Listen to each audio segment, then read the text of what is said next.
Smoking on that. Smoking on that Andrew Cuomo.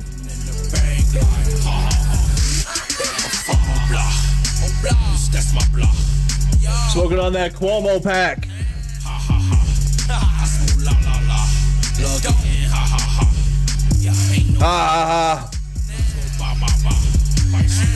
Cuomo really thought he was gonna. I mean, what did they think? They really thought like they killed. He killed grandma and grandpa, and sent them to the fucking ship. like, bro, what did you think, bro? You really thought? Look at, they got a fucking DJ. They're about to be turned. They're about to be super turned. MAGA.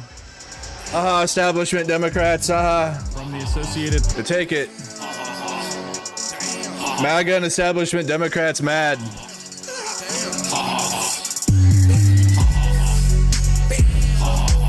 They're so mad.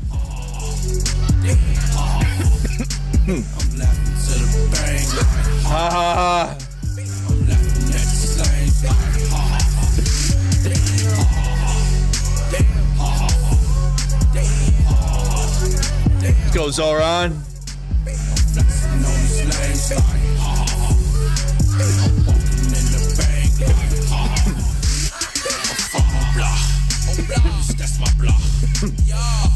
Smoking on this goddamn Cuomo pack. We see there, and how do we think that this really is overall results? Yeah, this was really a generational and ideological. A generational win for the blue wave here, because I mean, what did you expect? I mean, what did you expect? Honestly, I mean, what did you mean?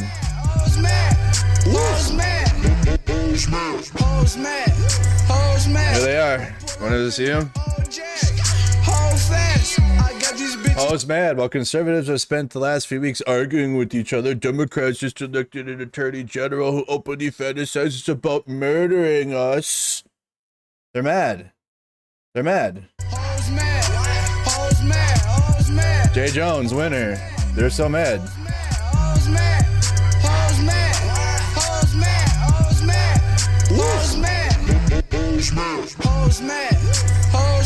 I told you this. I told you. I told MAGA. I told him. I'm like, hey, you idiots. You're going to elect this dude, and he's going to act this way, and you're going to think it's going to be like people are going to go, oh, yes, like regular people. You're going to have MAGA cultists that'll be like, yes, I love this. This is the best. I'm in a cult. Everyone else is not. Like, they're going to have normal people that don't know anything about politics, which is fine. Completely fine. Be like, this is fucked. Whoa. What is happening? Like in Chicago right now, you got a Nazi wearing Vino. He's going, and it doesn't even matter. These races might not have anything to do with like ICE activity. They kind of do, but it's a litmus test. It's a direct result of the Trump administration, because the Republican Party has adopted all of Trump's policy, or all of his messaging. He doesn't have policies. They have concepts of policies. Joining us, just an update on where we are on this. Yeah, they're mad. If you're just joining us. If you're just joining us.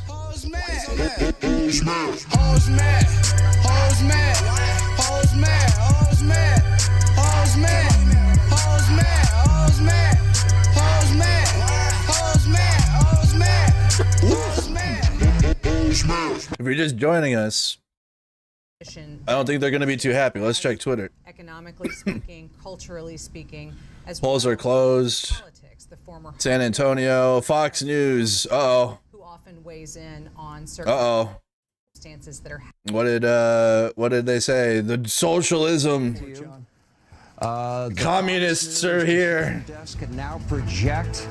New Uh-oh. York City has elected Democrat Assemblyman Zohran Mamdani to there he be is. Next mayor.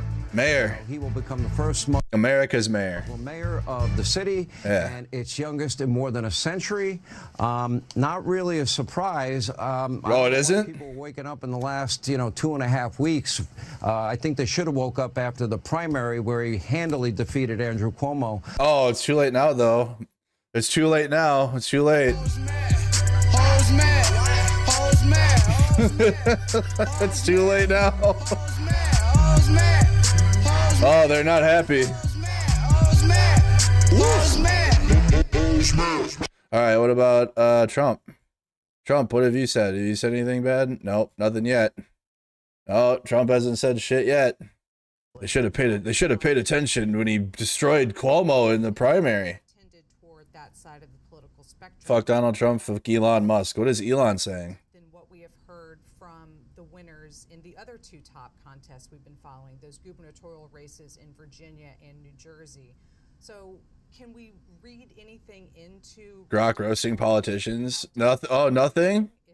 Nothing. Elon. Democrats winning these governor's races, but no posts.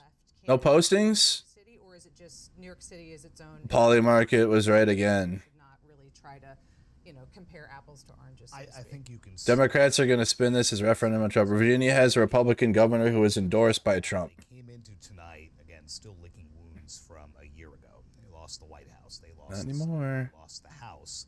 They've made themselves relevant again. The three big elections we've been talking about tonight, they swept them. They won. They swept them. With two diametrically different approaches. I want to hear Mamdani. The party do. I want to hear his victory speech. That progressive wing. Jeez, dude.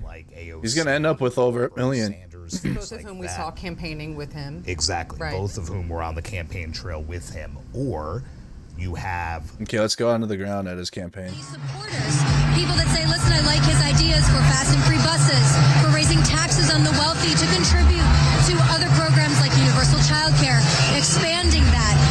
People have worried that maybe he might have, his eyes might be too big for what he's promising. So there's a lot of pressure on Mamdani and the relationships that he's already forged to deliver and put people in place. And it'll be interesting to see what his managing style is as an executive. Right now he's a state legislator. He's one of 150 people, part of an over 200-person legislature. Just one voice amongst many. He only passed 3 bills in Albany, more of a fringe member, to be honest with you, as a Democratic socialist. But now inheriting an over $100 billion budget and having a direct line to Governor Kathy Hochul. He already has a direct line to Governor Kathy Hochul, but the question now is, Errol, will he be able to deliver on those promises and pressure more moderate Democrats like Hochul to help him achieve what he wants? Again, the tax question is going to be a big one. He'll need the help. When I say the whole thing, the state Senate and the Assembly, they've always supported raising taxes on the wealthy, and Governor Hochul has held a hard line saying that she doesn't want to do that. She's also up for re-election.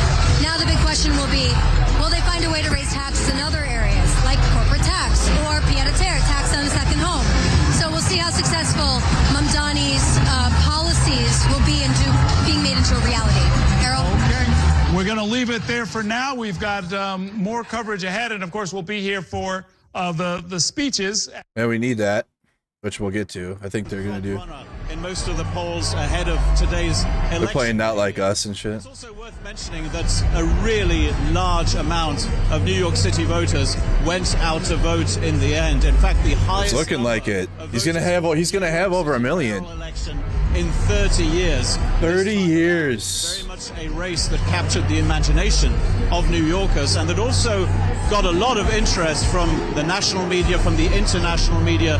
Very much a story that is being followed throughout the world, this one.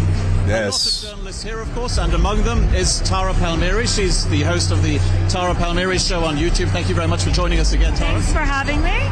Now, it's time for us now to digest this news now. It's not a surprise that Zohran Mamdani is now projected to become the next mayor of New York City. But what is your initial reaction? Does it take you back a few months to that moment when it looked like it was very improbable that he could become mayor of this city? I mean, it was such a dramatic upset. That primary, he beat Andrew Cuomo by 13. You hear him play Not Like Us in the background? Really rocked the Democratic establishment. And they've all been bracing for this moment right now. And what they want to see is how decisive that win ends up being as it shakes out. Right now, he's about 10 points ahead of Andrew Cuomo, but he wants to go into this mandate with over 50%. Listen, if the Democratic Party can continue these candidates, they have to. It's cooked. Going back to old ass dumb fuck bipartisan old like that shit is done. And Mamdani didn't focus on like identity politics at all. It was all about the working class and like policies that will help the working class. And engaging with, and his campaign was, he ran his campaign with the working class out on the streets.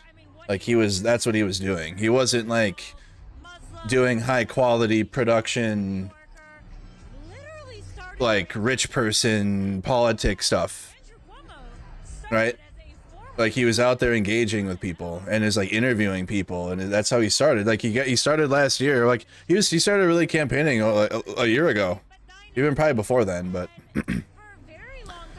he went out there after Kamala Harris lost and was like, what do you think went wrong? I was asking New Yorkers, and like, why didn't you vote for Kamala, basically? And like a lot of them responded that they voted for Trump.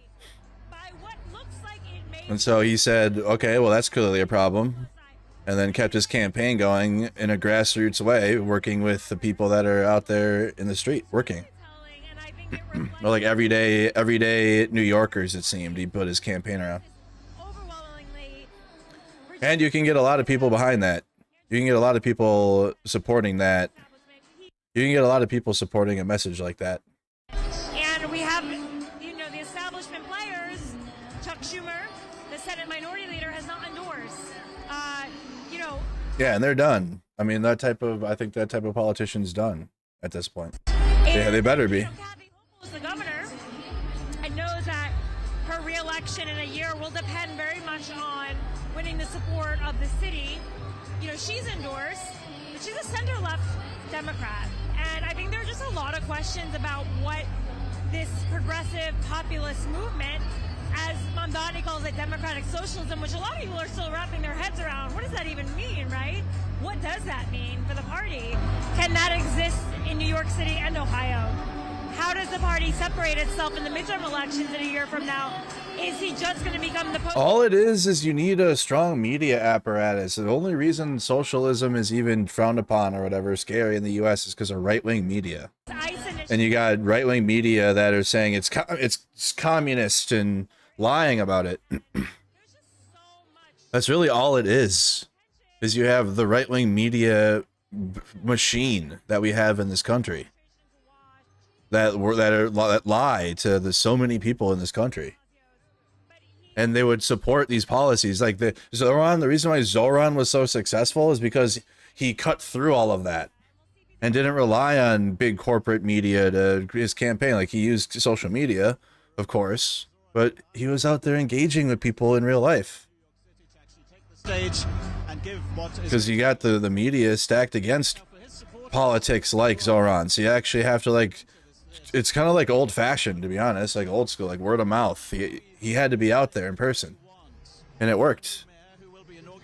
So if Democrats expect to win elections, 1, young, no more old, young. 2, they have to be interested in being involved and engaged with people and talking to people and doing stuff that the culture likes. Not trying to like fit into the culture. Hello, fellow kids, or whatever, dude. Like, presidential candidate, the rent is too damn high in New York City.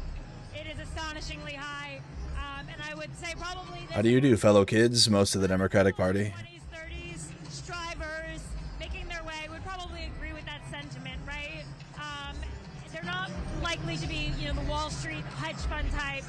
But also, keep in mind though, you know, Zohran's going to need a lot of support because you're going to have Trump and the Democratic Party establishment work against him the whole time. So that way they can go, see, that's what happens when you elect a socialist, right? So they're going to be working against him super hard the whole time now. So that way, and just to make his life so hard as mayor to where they can blame him for anything now. Right, so he won. That's great, but the fight isn't over in terms of like if you live in New York City, just keep paying attention because there's going to be a lot of BS. There'll be a lot of BS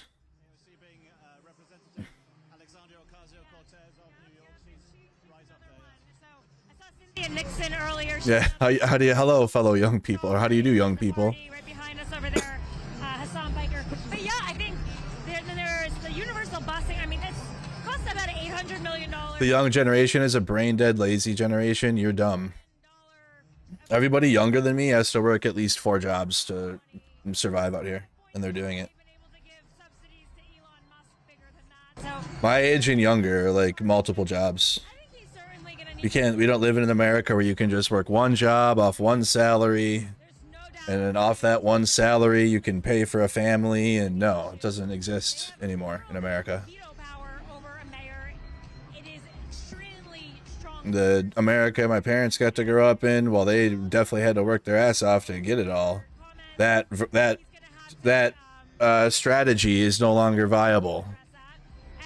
My parents' strat of how they were able to have a house and a family is not working for my generation and younger.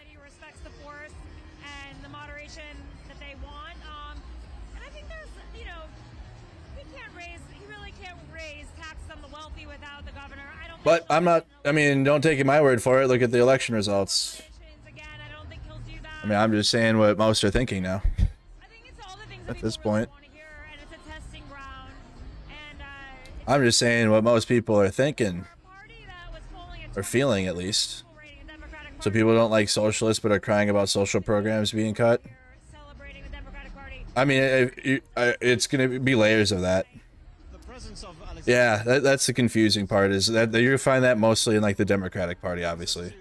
The Republican Party, they all social programs are bad, so you'll have Democrats too that'll be like, socialism bad, but MAGA, they're cutting all your Medicare and Medicaid, and it's like, what message are you sending? I'm talking about that with the protests too. When you got Pritzker and Newsom that are like, resist, resist, fight, fight, fight, you know, resist Trump, and then like people are doing it, and then they use the full weight of their police force to stop the protest or whatever. It's a little confusing. The message isn't really there. Kind of mixed signals. They wrote it as Blue Dog Democrats.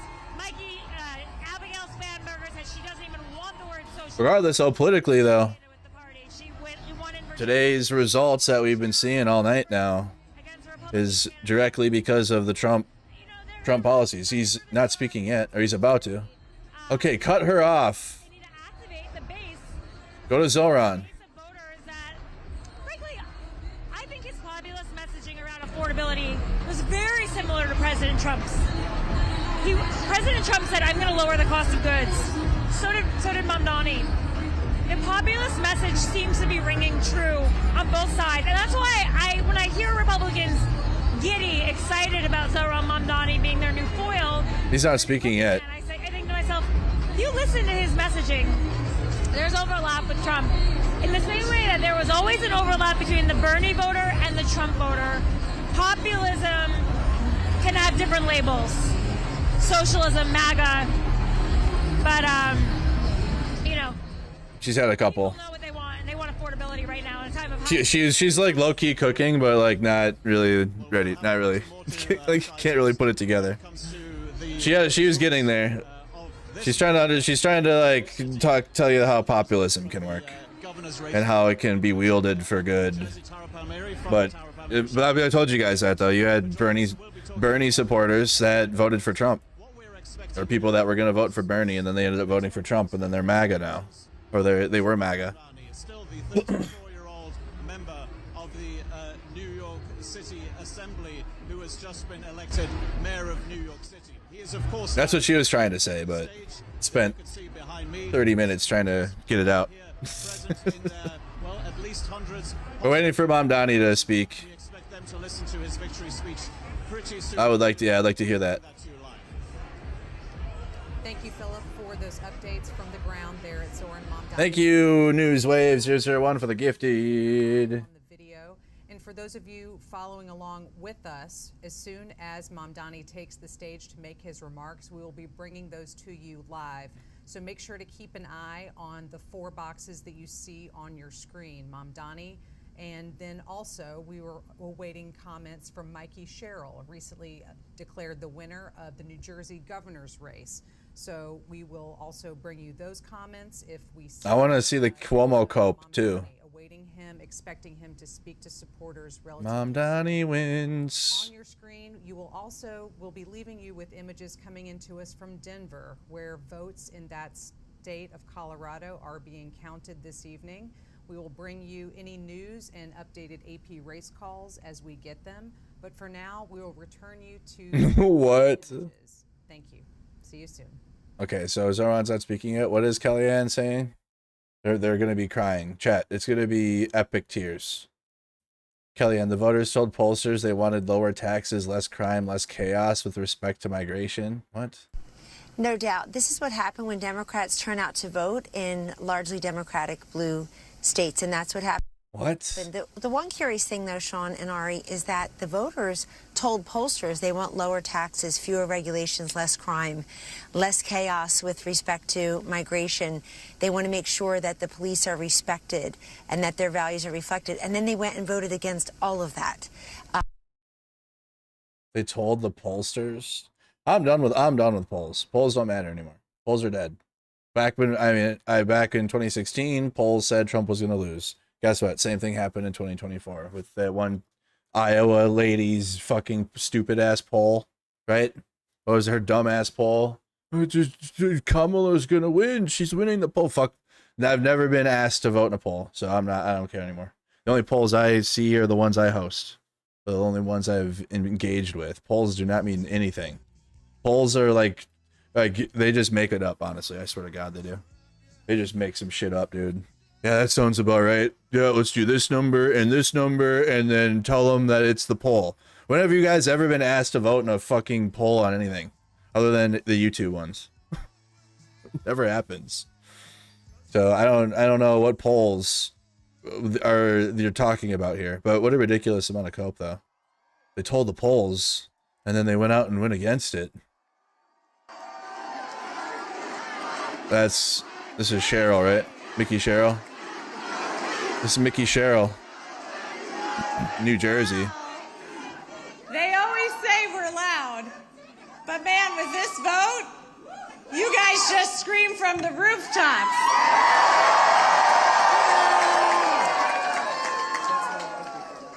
And people around the country have heard you. I hear you too. This was a tough fight, and this is a tough state. But I know you, New Jersey, and I love you. I've fought for you. I've spoken with thousands of you over this last year. I know your struggles. I know your hopes. I know your dreams. So serving you is worth any tough fight I have to take on, and I am incredibly honored to be your next governor.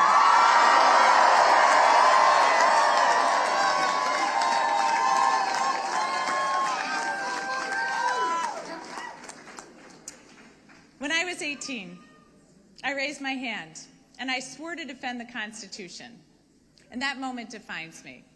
It taught me that leadership means carrying the weight of other people's hopes, standing firm when it's easier to bend, and always putting the common good above personal gain. And I know how hard it can be to serve in these times. And I just got a call from Jack Ciattarelli, and I want to recognize him for stepping up.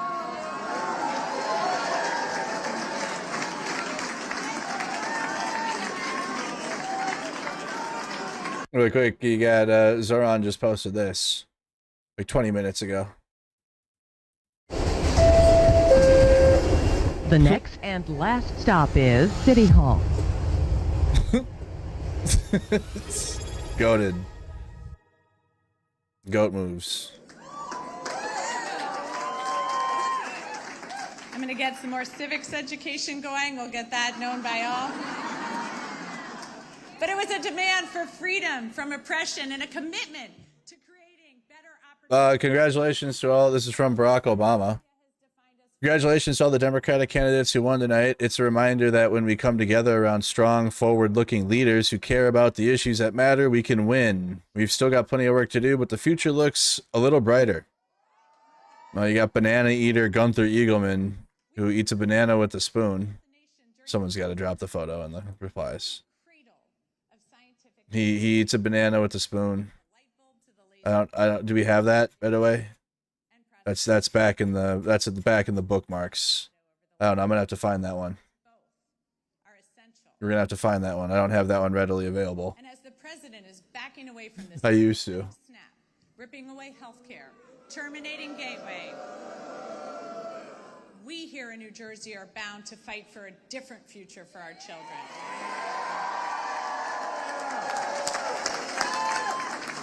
We see how clearly important liberty is. We know that no one in our great state is safe when our neighbors are targeted, ignoring the law and the Constitution. But prosperity is equally essential. Liberty alone is not enough if the government makes it impossible for you to feed your family, to get a good education, or to get a good job. So This is Gunther Eagleman that shouldn't be too much to ask. with his extendo banana spoon. Governors have So you can get really down into the banana with it. I still don't know, like, and in this state, that's just a really long spoon. to build prosperity. That's an insane spoon. And he licks it. And I've heard from thousands of you about what liberty and Do prosperity, you lick your banana spoon? what it's going to take Do you guys for do your that? family to thrive. So I hear you, Newark.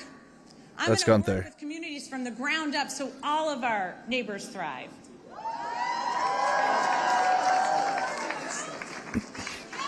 I hear you, Sham, so I'm going to declare a state of emergency on day one to drive down your utility costs.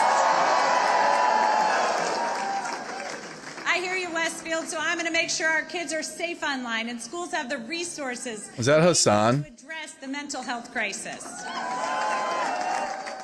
Is that Hassan out there? Didn't Mamdani call him out? Or like condemn him or whatever? Healthy, educated, and free to pursue their dreams. I hear you. Is Hassan live? Good government doesn't just manage problems, it solves them.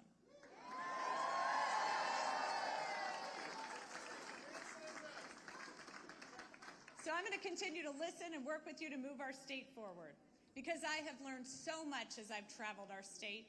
Yep. Trying to lean into right-wing stuff. He's talking to AOC. Which is amazing. Yeah. Yeah. This was a race where he won against Republicans and he won against the most powerful of the Democratic Party. And so he did not just defeat one party, but he defeated the old guard of two. Yeah. And he did it not in a L for Democrats, but he did it because this is what our future needs to be. Look, I tell. People are going to let go. We have to take the reins. Yeah, I tell people all the time, I'm like, listen, if you guys don't want to do this, we will claw it back and we will pull you kicking and screaming to make sure that you do right by the working class, to make sure that we are effectively combating the growing fascist movement in this country, because it is a real, ever-present danger. And I don't think a lot of people who've grown far too comfortable in their position of power recognize the imminent threat that is the second Trump administration. And I think it's good. It's not good. It's not only good policy, it's good politics. And I think it's at the forefront of building a real working class movement that we are going to need if we want to oppose fascism every step of the way. All right, you got a lot. You got a lot of interviews. Interesting. What a dork. So why didn't he like actually ask her questions? Like he like talked at her. Jesus. Well, all right. Well, Hassan's there on the ground at the party for Zohran. I'm hoping that they cut to that soon here. Families everywhere, so everyone has a shot. So thank you. Thank you to each and every person here tonight and across the state who's worked hard over the last year. Thanks to the thousands of volunteers who made millions of calls, texts, and canvases. To everyone who's ready to stand and demand a better future for our kids. Hell yeah, AOC's a W. Hell yeah. To my running mate, Dr. So Dale hot. Caldwell.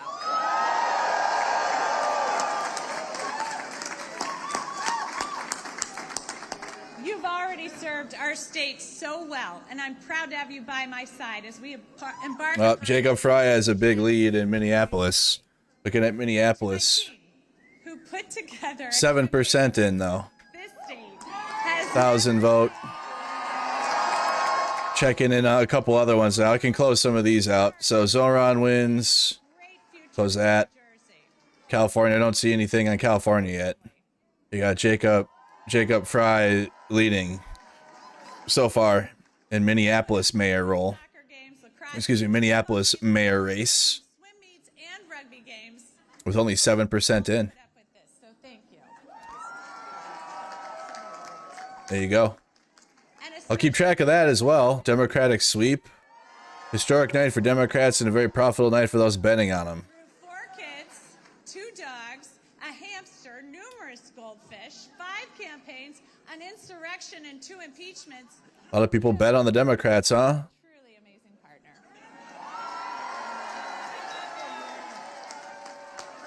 It's a big shift. So thank you to everyone who's joined me in fighting for a better future. I know these are tough times. I know not everyone. Is he ready to eat truth? 40 new truths? Brother, how? Oh, here it is. Oh, here it is. Trump wasn't on the ballot and shutdown were the 2 reasons that Republicans lost the election tonight. Oh my God, dude. Shut up. Sir, with all due respect.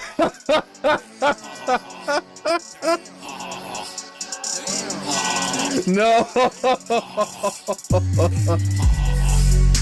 Oh no. We're all getting cooked. These are Democrat areas. These are Democrat areas. What? Oh no, sir. Sir, we're getting cooked, sir. Sir. Dear leader, help. No, we got cooked.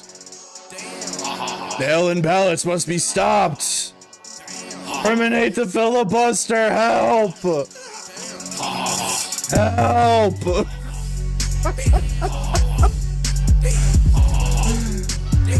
Help, dear leader. The illegals. Get your towel sets with code trans TS. This is such slop. This website's such slop. I love communism. There's some ad. What the fuck is that? It's just terrible. Oh, look, these are terrible memes. Holy, Mr. President, we're getting. We need to screenshot that. Yo, can we get that? I need that on a screenshot. That's beautiful, sir. With all due respect, we're getting cooked. Help! Hoes mad. I pull up in Help! Whole fast. I got these bitches staring, comparing. If that's your girl, not sharing. That's past tense. I be flexing. I say, baby, why you hating? And you wanna do Is it the end of this? Is the beginning of the end of MAGA? I mean, not the end of the right Nazi shit. Like that's not going anywhere, unfortunately. But MAGA though, and Trump, like this era of it, I think it's coming down. Timu fascism. Cankles Mick. Fucking orange. Mango Mussolini. Bullshit. Look at them. Everyone's.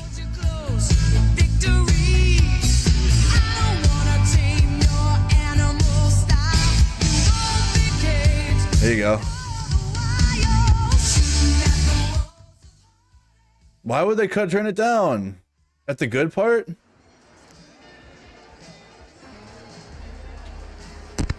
I'm not in charge of the audio. I wouldn't have done that. That wouldn't have been something I would have done. Really? They cut the music at one of the. Sir, with all due respect.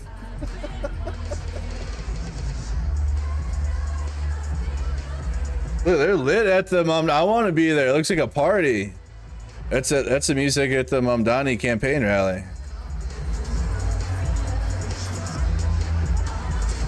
They're so mad, sir.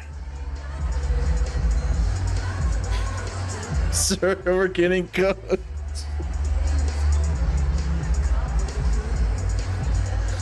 I wanna.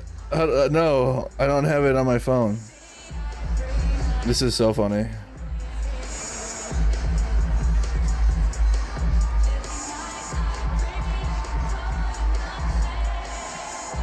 I can't see the responses on this. I want to see the. This dog shit app. Oh my god, dude. Do I really have to do it like this? Just to get the meme. I feel like a boomer.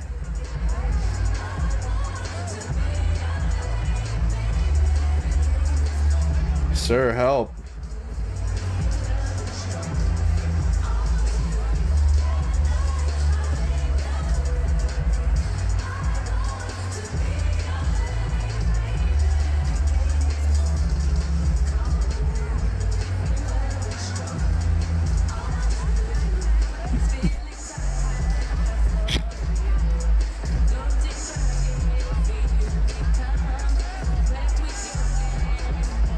Sir!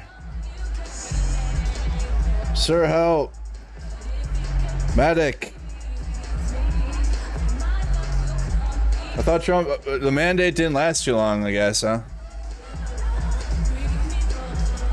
You're gonna be like, but we still have a mandate.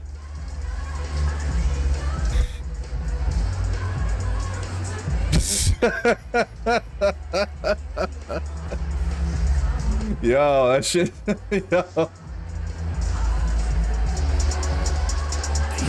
That's so funny. That's so goddamn funny.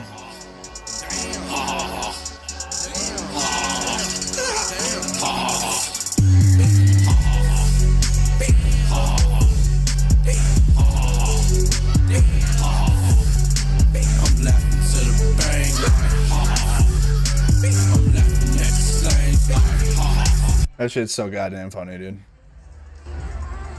Hold that. L. Wait, oh, they tagged Michael Rappaport. Oh. No. Which party will win the House in 2026? Oh, no. Oh, no. Damn it. MAGA, it was supposed to be a mandate. Remember? All of America voted.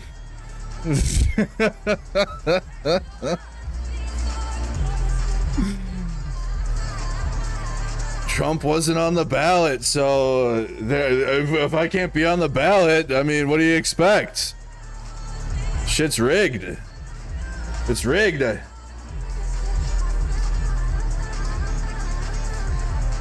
Dick Cheney dead, Mamdani about to become mayor. We're so up. We are so up. Damn. Absolutely ecstatic scene as a Democratic Socialist Watch Party in Brooklyn announcement that Zohran wins. They're jamming out there right now.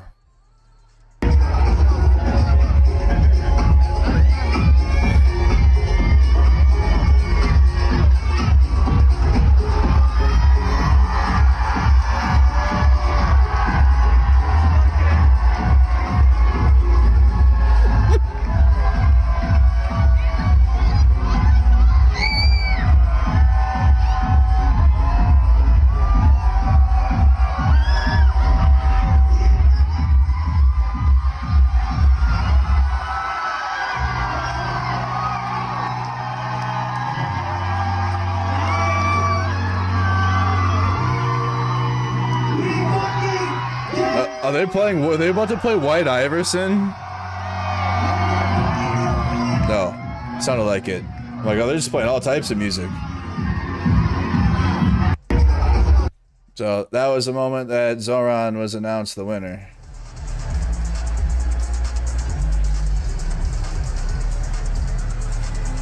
God save Republicans and their children in Virginia. Shut up, dude. Shut up.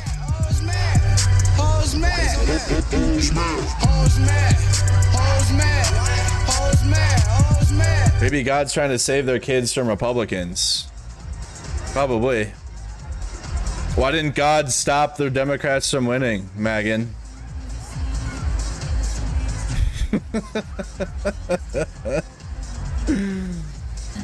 Trump wasn't on the ballot. And shut down. They couldn't vote for me, that's why. I gotta do everything. Useless Republicans. Trump didn't even campaign for the Republican.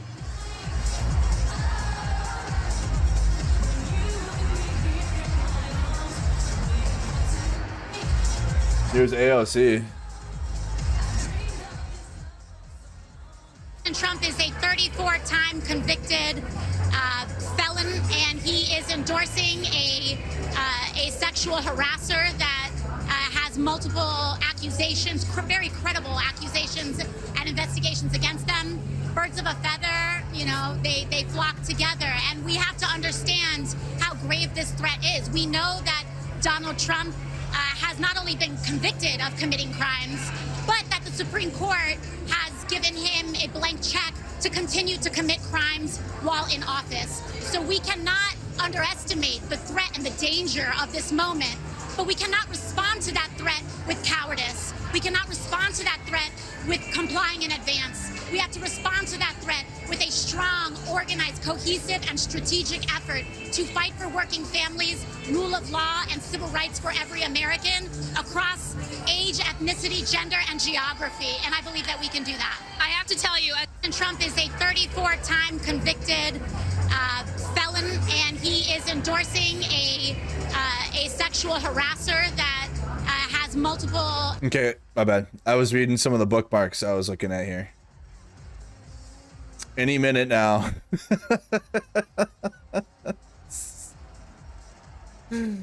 Riley Gaines, the 5th place swimmer. You've got a lot of work to do to make sure midterms aren't a disaster, you think? There ain't shit you can do. There ain't nothing you can... Yeah, that's y'all. Ain't nothing you can do.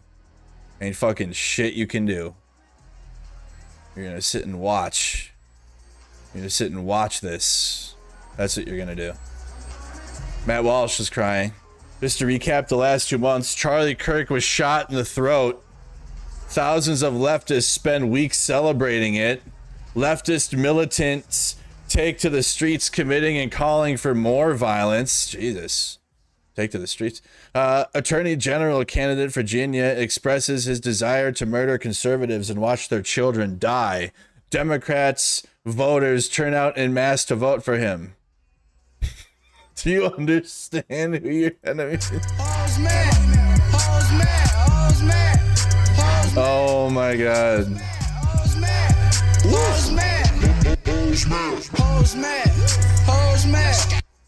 Mad. They're mad. Not happy. They certainly are not happy. Instead of spending the last week motivating voters to vote against an attorney general candidate who openly fantasizes about murdering them and their children, someone who will have actual power to determine who lives or dies, DC Nova conservatives focused all of their attention on trying to cancel a podcast host and a think tank director. Wow, that's what it was? Because of Tucker and Nick Fuentes? Skill issue? Skill issue? I don't know. Fuck. Cry? They're mad. They're not happy. MAGA is not happy right now. Jeffries definitely muted his congratulations on Mamdani on CNN. I don't care. I don't. When it comes to Democratic party establishment people at this point, I fuck them. Why do you care? I don't care. They're trying to hold on to something that doesn't exist anymore. They're playing sexual seduction in there. That's crazy. It's a crazy song to play at O.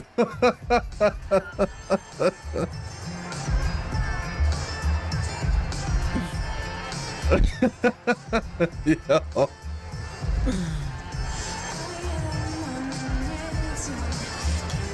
That's crazy. I want to smoke another one, but this one we got to smoke for Mamdani now.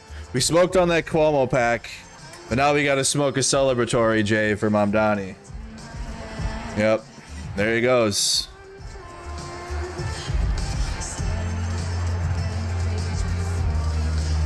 These memes are hilarious. We should just be posting memes, probably. That shit's so funny. I mean,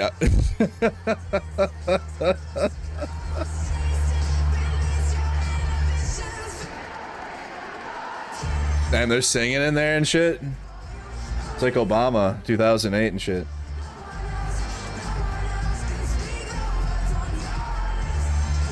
DJ's having them sing. It's a Tuesday.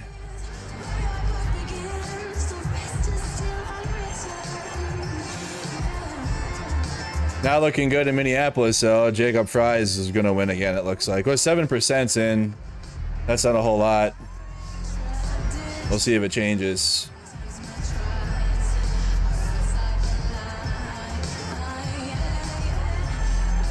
Maine voters reject question 1 protecting absentee voting. So another win.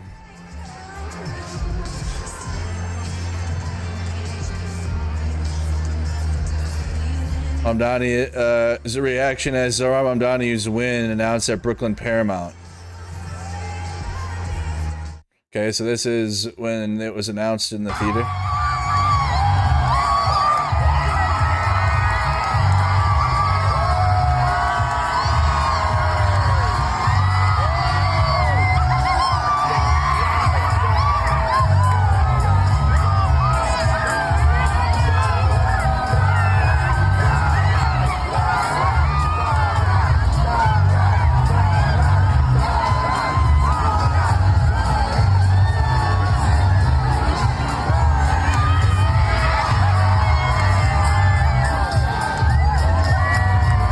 That's when it was announced he had won.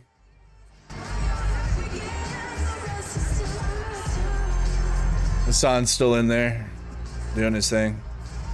Sir, with all due respect, we got cooked. I'm saving that up. Just out. Hey, hold on.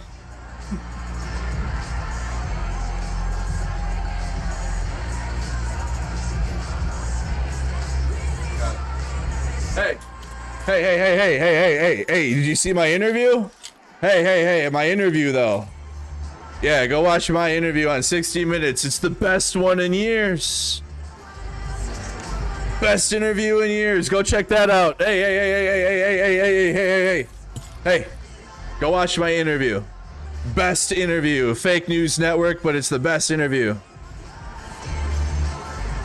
That's CBS. Crazy. Sir. Obama memes? Obama memes in 2025 is crazy. Wow. Top replies on Trump social.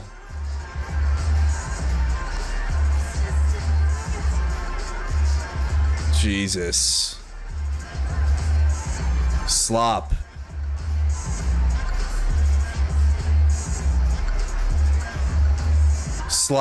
Slop app. Jesus. Get how to live it. Great song. We're waiting for Mamdani to speak. We're gonna watch that, and then after that we'll probably call it for the day, but this image has more aura than Jeffrey's. What happened? Don't talk shit if you ain't ready for a last minute endorsement. I don't get it. Did he end up endorsing Mamdani? when he realized that he was gonna win. I endorse Trump. Go watch my interview. Best in years. You know, I don't know who that Zoltar Rob Zombie is.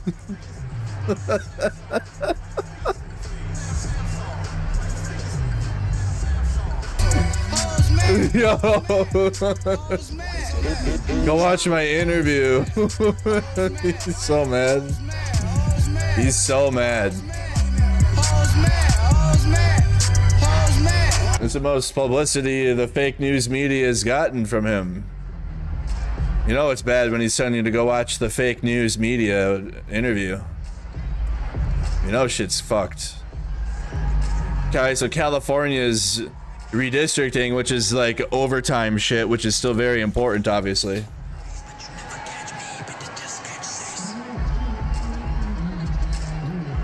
Very different than Kamala's choice of music. California's Prop 50 results. Closes in 31 minutes.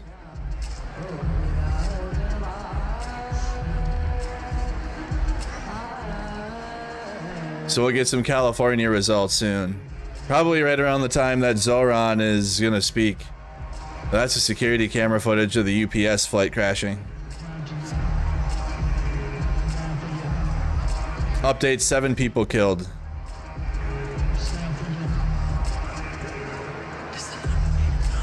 You got Mary Sheffield to win the Detroit mayor election. No party.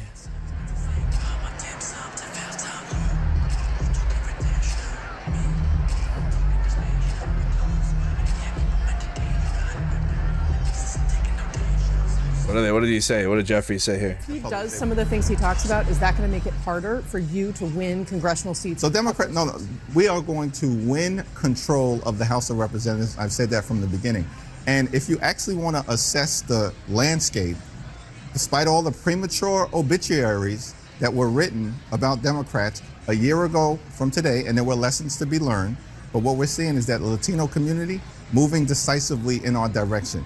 Working class Americans moving decisively in our direction. Is it enough to just run against Trump to win the House? Do you think that Abigail Spanberger and Mikey Sherrill just ran against Trump? I didn't say that. I asked if Of it course was enough. not. So what we've said is that we're going to lean in to the issues that matter. And as House Democrats, we've been very clear. Lower the high cost of living, fix our broken healthcare system, clean up corruption. And that the Republican Party is Trump. There's no, they're just like figureheads and like faces, but it's all on, it's Trump. The Republican Party's a cult. They don't have individual beliefs and policies, and whatever Trump says is what they believe and what they're gonna do. So yes, they do. They are going against Trump.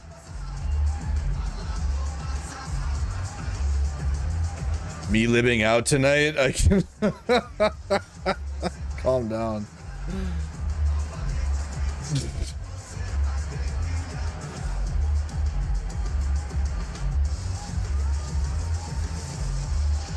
Stephen Miller.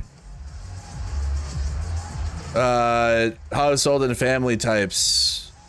Almost 50% of New Yorkers live in family households with at least one immigrant. So what does this suggest? Over 1 million children, equaling 62% of all children in New York City, live in a household with at least one foreign-born family member. So is this like a Nazi signal that you're gonna send ICE to New York City because you're mad that Zohran won? Are you mad, Stephen Miller? Stephen Miller's mad. Do you know that they have immigrants in New York City, guys? Wow. Water is wet. Did you guys know?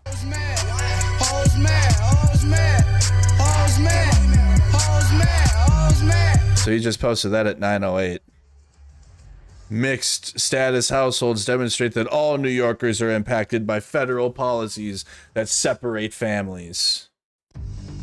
From the Associated Press, this is an Election Night 2025 update. Live from Washington, here is... Okay, where's Zohran? Can we get Zohran now? Welcome back. Just to give you a recap of where we are at this hour, the Associated Press has declared Democrat Zohran Mamdani the winner of the New York City mayor's race. Winner. You've been seeing on your screen images coming into us. Winner, winner, chicken dinner. Tonight headquarters there in New York. Yep, and we're we ready. are now going to go there. Yes, let's go. Correspondent Philip Crowther. We got to spark up when he speaks. I want to hear what he's got to say. Mamdani to make I got to hear his speech. Yeah, and you can, of course, see the contrast right now in the boxes you have on your screen.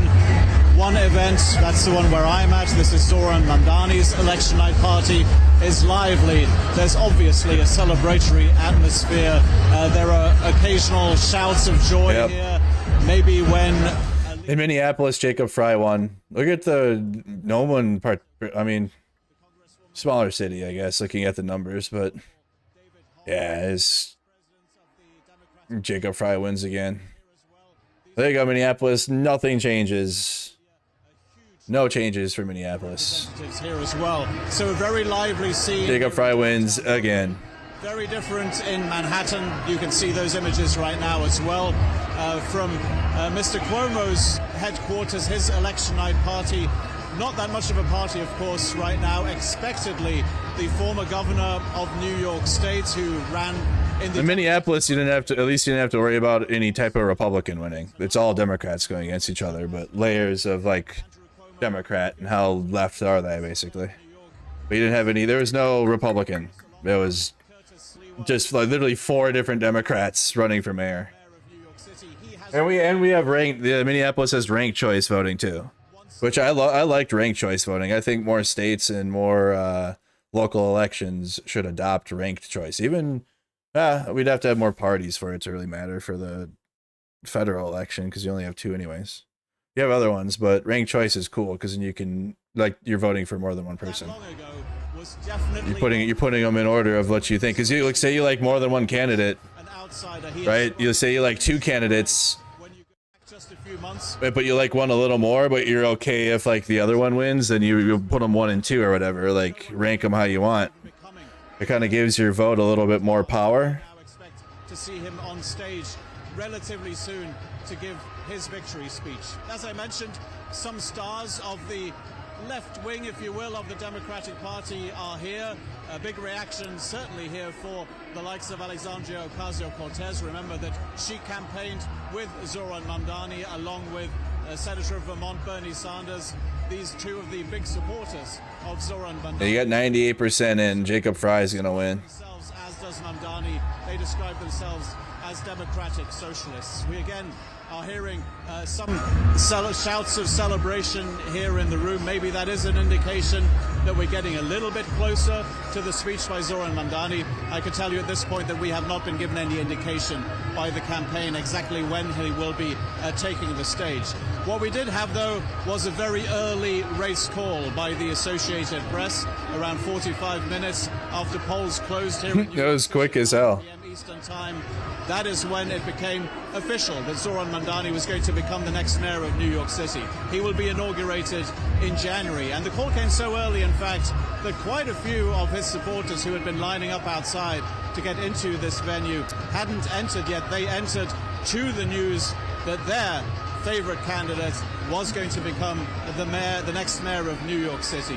Generally, though, there is very much a celebratory atmosphere, not just here at the headquarters for Zohran Mamdani, but also in Democratic Party circles right now, with those 2 victories in the race for the governorship in Virginia and in New Jersey, and obviously here, the victory. You're playing Millie. Those are 3 very high-profile Democratic wins tonight here. Of course, for Zohran Mamdani, it's not a surprise that a Democrat wins in New York City. But for someone who describes himself as a democratic socialist, it is certainly a surprise, and something also that, of course, brought the ire of President Donald Trump. The White House has already commented on this victory by Zohran Mamdani with a meme that says that Donald Trump is your president. So the reactions coming in thick and fast. The most important one, of course, is going to be that of the candidate himself. Again, we expect Zohran Mamdani to be on stage here in downtown Brooklyn very soon indeed, and we will, of course, bring that speech to you live as well. Thank you, Philip. We really appreciate those updates from Mamdani's headquarters. And I wanted to ask you, what are you hearing about Andrew Cuomo and his performance tonight? He's mad. Is there any indication of how supporters of his might be feeling? You mentioned his performance tonight as an independent candidate after losing They're mad. the Democratic primary. But what do we expect to see or hear from him tonight? Well, what you'd expect to hear, logically, would be a concession speech. Mad. Former governor of New York. That has not happened yet. You can see in the images, obviously, that Andrew Cuomo's election night party is not exactly a very festive affair, because at the end of the day, he will have lost twice to Zohran Mamdani. First of all in June. Not once, but twice. And then tonight again in the race for mayor of New York City. We don't yet know what exactly Boy lost twice. will be the percentage difference between the two candidates, but it looks like this is going to be a pretty handsome victory indeed for Zohran Mamdani. And I think that most likely is going to be chalked up as, well, an embarrassment for the former governor of New York, who of course has a lot of political clout, who has a long history in New York state politics, the type of history that Zohran Mamdani obviously does not have. We should also mention at this point that there Don't want that though. for the Republican. People don't want establishment. That's why Trump actually did win and like does well in stupid people land, because he sells himself as somebody that's an outsider. People actually want that, but not MAGA and not Trump and right-wing billionaire politics. They want actual someone that's going to do that but fight for the working class, like Mamdani says he's going to. Obviously, now that he's won, you actually have to see if that's going to happen, right? But so far, so good. Of New York, it is very possible. This was always seen as a generational battle between Zohran Mamdani, 34 years old, a new generation within the Democratic Party, and maybe the older guard represented here by the likes of Andrew Cuomo. We expect both of them to speak. We haven't heard from either yet. Zohran Mamdani and Andrew Cuomo, both of them will be giving their speeches, most likely within the next hour.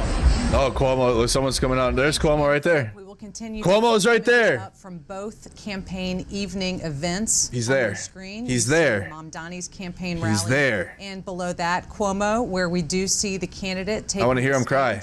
We can bring you those comments. We also have live images with which we'll be leaving you, coming in from Minneapolis, which is electing a mayor tonight, as well as Detroit, where vote counting is occurring. But for now, let's listen in to former Governor Andrew Cuomo, Take who a L. has lost the New York City mayoral race. Got him.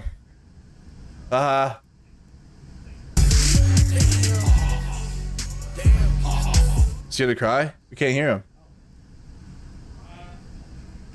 Let me, I love you too. I love you too. Let me acknowledge part of my special campaign team. We have from the right, Telef Lundaval, the new son-in-law, husband of Mariah. We have Mariah, Cara, Michaela. I want to thank our campaign chairman, Bill Mulrow. The red apple. Campaign manager, Greg Goldner. I want to thank Mayor Adams, who stepped to make us more competitive. Really? And that was a very gracious thing to do. I want to thank Mayor Bloomberg, who gave us his support, Governor David Patterson, all the unions. And I am blessed.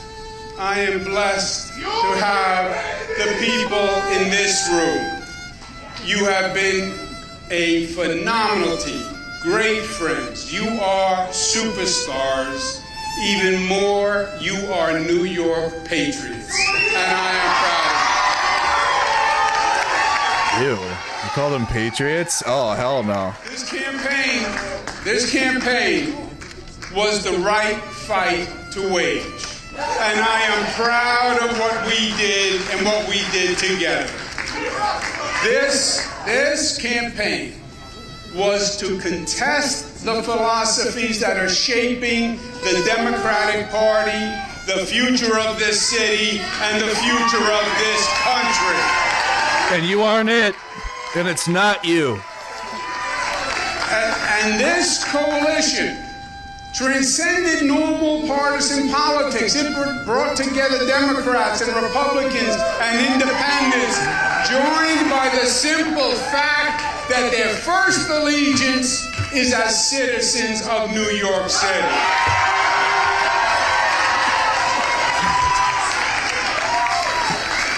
Two million voters, the largest number in modern political history, cared enough to show up in a municipal election. Wow. And 42% voted for us on an independent line.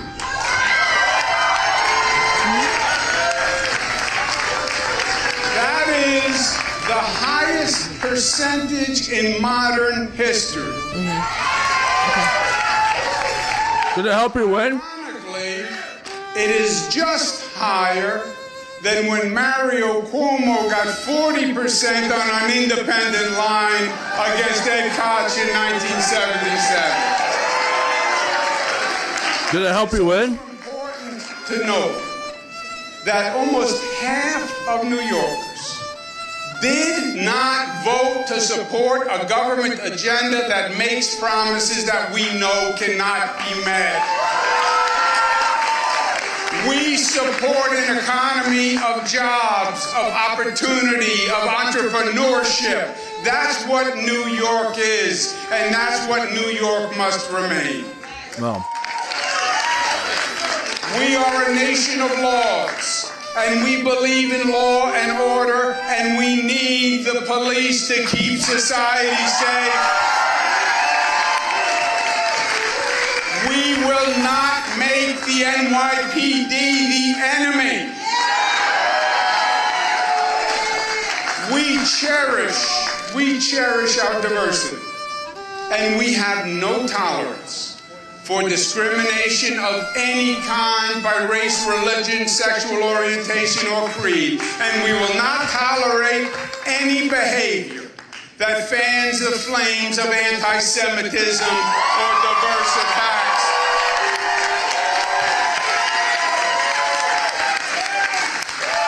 Yeah.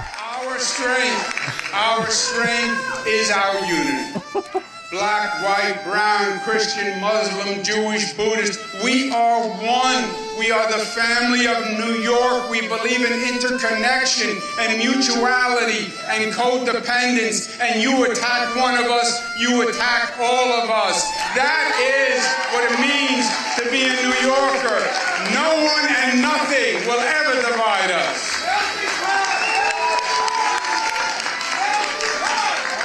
And this campaign was necessary to make that point.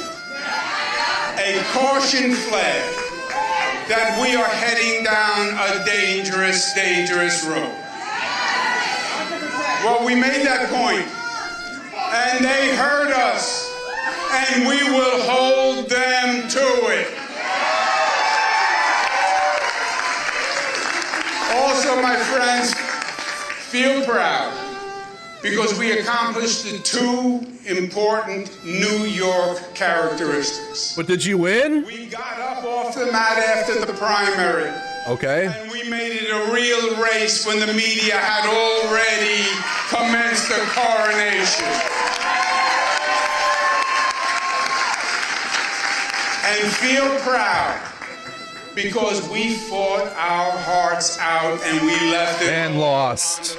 And lost. And you fucking lost. Congratulations to Zohran Mamdani.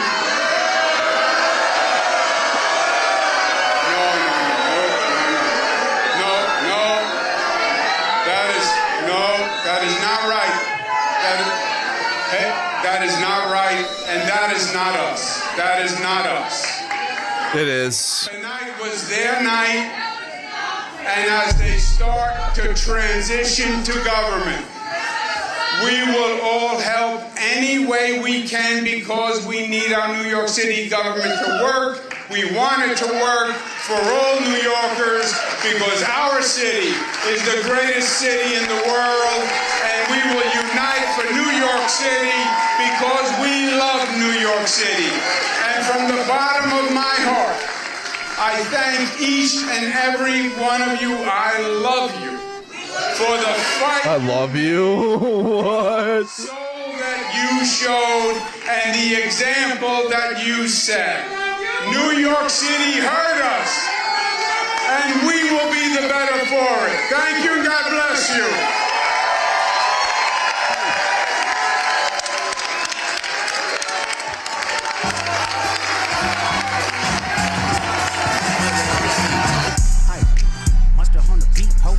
Get him out of here.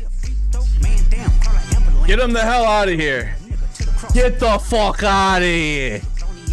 Take a walk. Get him the hell out.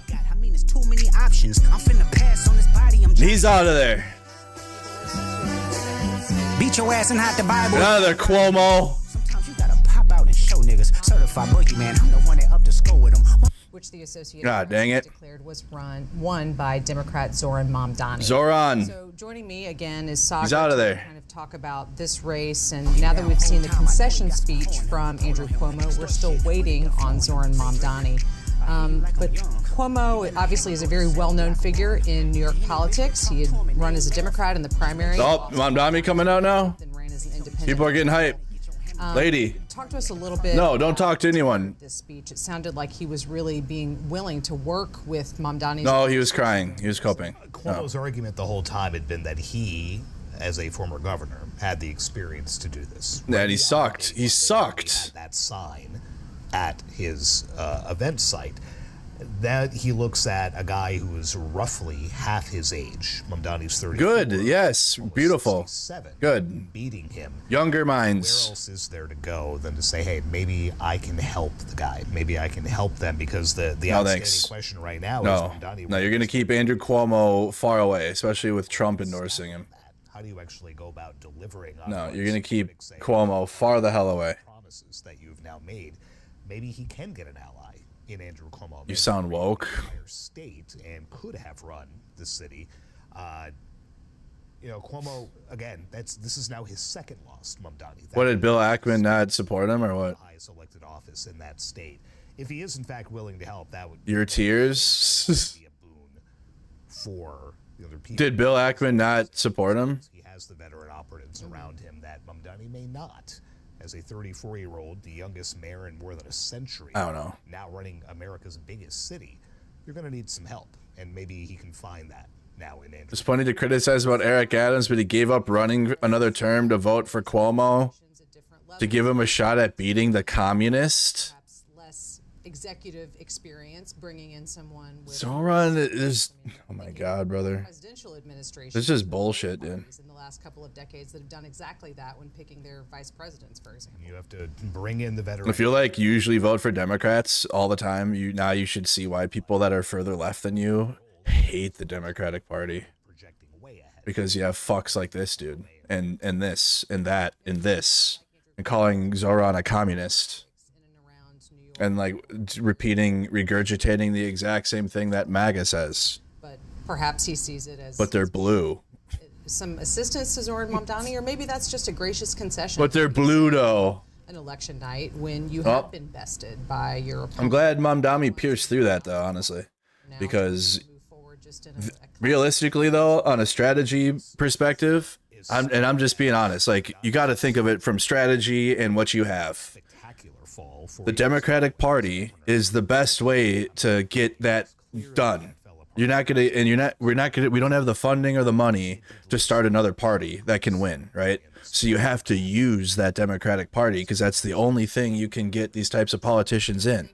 And it's slow, okay? So, you can't be like, oh, well, Democrats don't do shit, so, fuck them too. You can do that, I guess, but they're the only one, that's the only party that you have even a route or a chance to get these types of politicians in there, clearly. Right? You have no shot in the Republican Party. You got to simp for a billionaire in Israel to have a chance there. And then do identity culture war politics bullshit, right? But in the Democratic Party, yes, there's issues and there's politicians that are bad and establishment for sure.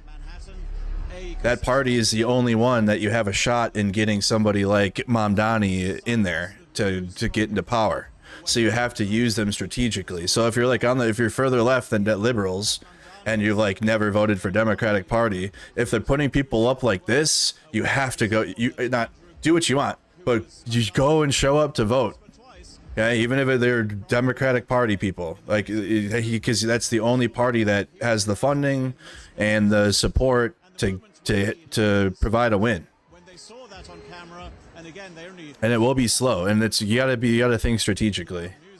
It will take a while still. Like, it sounds like Zohran is like, oh, now it's all fixed. Like, it's just the mayor race, but that can tell you how much hype can get around behind somebody with politics like Zohran, right? Like, now imagine if you had a politician like a president like Zohran, right? Like, or a younger whoever, male or female, with a young mind, populist, that can connect with the working class, which is what I said after Kamala lost. Like, that's what the Democrats need to focus on.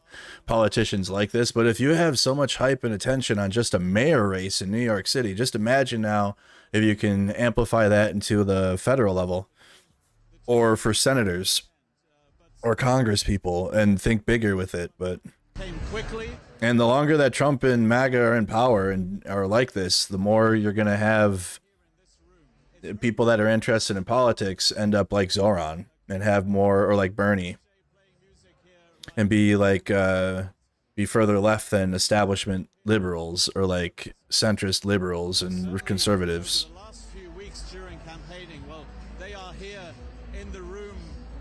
We'll see though. We gotta see how this is gonna work out. It's still, I think, like, it's a really good day, really good reason to be excited. But I mean, we got the midterms coming, you know, the government's still shut down. Like, you know, we kind of return back to reality tomorrow, but it's good that all this is happening. But it's not like over. But good stuff though, I'd say. You said the Democratic Party needs rebranding. I think so too. Free childcare. He has promised free public buses. He has promised to freeze the rent on rent-controlled apartments. That actually wouldn't be a bad idea. All of those considered very populist, but like, I'm talking change the whole party name and everything. With his supporters here in downtown Brooklyn, and they will. That could, I mean, but I think nothing will truly get fixed until we have multiple parties that actually can hold power. But until then, yeah, I think a rebrand would help. And then that takes away a lot of propaganda from the right wing. During a presidential election, you tend to wait for the then the right wing would have to, so much money would have to go into their propaganda about the new brand that they'd have to fight against. No, I don't. Not even. I don't even think you have the word Democrat in the name, though. If they're gonna rebrand, if that would ever be a thing, obviously, we're just. None of this is a thing. We're just talking, but I don't think you'd have Democrat in there if you're trying to be smart about rebranding. Philip, you've mentioned some of the other Democratic Party celebrities. It's a word that I'm not throwing around really, you know, other than well-known political figures.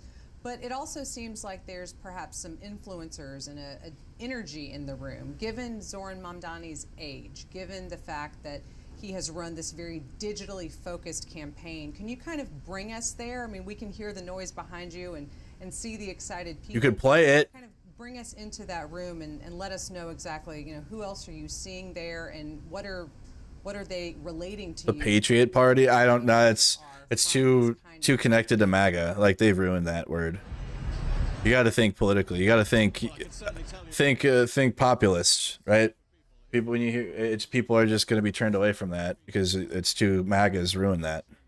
They've taken that word and destroyed it for like American political movement. And you could say, yeah, we're taking it back, but you need like a generation of separation or something for that to happen right now. People are not going to be down for that. I understand though. I understand all that. I understand the mindset in taking back messaging and stuff, for sure, all that. But there's a time and place. Well, they are here in downtown Brooklyn tonight, and they are broadcasting this event live to their viewership as well. It is a very modern, a very innovative campaign that we've seen from Zohran Mamdani. Of course, we'll have to wait and see how that translates into his position in City Hall when he will have to make true on all of those promises that I just enumerated that he has made. Again, a very celebratory atmosphere, of course, here. It is not a surprise to hear that, and a huge contrast to what we just saw during that concession speech from Andrew Cuomo, the former governor of New York State, now a defeated candidate in the New York City mayoral election as well. Certainly not a festive atmosphere in Manhattan where he was during his election night party tonight. Thank you, Philip, for those continued updates from there. So they're all you're against. You were against the wave of like what people were looking for in Democratic politics, because you're like, no, we need to compromise and be cringe and establishment still. And everyone's like, no, you should not be like that. And then you take credit for it too. Candidate who's going to be coming out and talking to you, you don't have an exact idea of exactly when that will be. And so we will keep up on our screen those live images coming in from The people, regular people, drive the politics of the Democratic Party, and the Democratic Party catches up and then uses it. That's how it works. for this evening. Voting is coming to an end in California. They wait and see what's the vibe. They vibe check. Democratic Party vibe checks. Okay, that's how their politics work, and like their party politics. That we'll be talking about here in just a moment. They do vibe check politics. Is this good? But with me back is Okay, let's do it. That's how it works. It's so dumb. Proposition 50, Prop 50, as it's been known. Did it work? Okay, we support now. Political watchers and how it's been campaigned on. But remind It's us, back, but not because of the leadership in the Democratic Party. It's because of the people how have we kind of seen this campaign? who invited my man. He thinks he's on the team. Its effects could be for other This is so places awesome. in our country. So you have an independent commission in California that draws the district maps. That's what happened in 2020 too, though. The protests in 2020 were not Democratic Party led anything. Like they like co-opted it. They were like, okay, this is good. This is good for us. And then like they showed up and stuff. But they weren't like, it's not like the Democratic Party was out there like leading anything or like telling people what to do. Midterms next year, Democrats only need to gain 3 seats to retake control of the House from Republicans. So we're talking about potentially 5 seats just in California. Jeez. You only need 3 to retake. So you can see the battle lines drawn. This was in response to Republicans. Oh, we got numbers should be coming in now soon. This is a big deal here too. Governor said, you know what? Yep. This is going to be a good nationwide push to kind of blunt. Numbers should start coming in on Prop 50 here. Essentially steal these seats. Big deal for the House. Big deal heading into the midterms if Prop 50 passes, and then it'll be really interesting to see what other states this may then ripple through. Are you going to have pressure from the president? Excellent. Down, maybe a GOP governor, whomever it might be, but this is going to play out a lot in coming months, and the stakes are just massive. Massive stakes. Yeah, I remember when I was Big out stakes. on the campaign trail, Not Trump stakes though. Gavin Newsom earlier this year when he was talking about this same thing, and now While we were watching Cuomo cope, Trump truthed again. Now what? The Associated Press has determined that voters in California have approved a U.S. House map designed to boost Democrats in 2026, aiming to blunt GOP changes elsewhere. So it passed? That's exactly what Sagar and I were just talking It about. passed. So Sagar, let's go right back to I don't have it, We were but right there at the poll close there in California, where the AP was able to determine that these new maps were approved. they're approved. Maps approved. We had that breaking alert. Maps approved. Out with Gavin Newsom. Another who's one. presumed to be one of the Democrats. The wins can't stop. The win. It's. Is this what winning is like? At that moment, he was talking about the situation in Texas. Is this what winning is like? I don't have the numbers on the screen yet, but they're saying that it passed. Jesus, is this what winning feels like? Holy cow.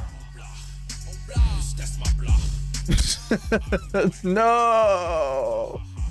No. Anyways, while we were waiting for Cuomo Cope to finish, he had some Trump truth. Truth Social. Oh, I just posted 5 minutes ago. Pass voter reform, voter ID, no mail-in ballots, save our Supreme Court from packing, no two-state edition, terminate the filibuster. Do something.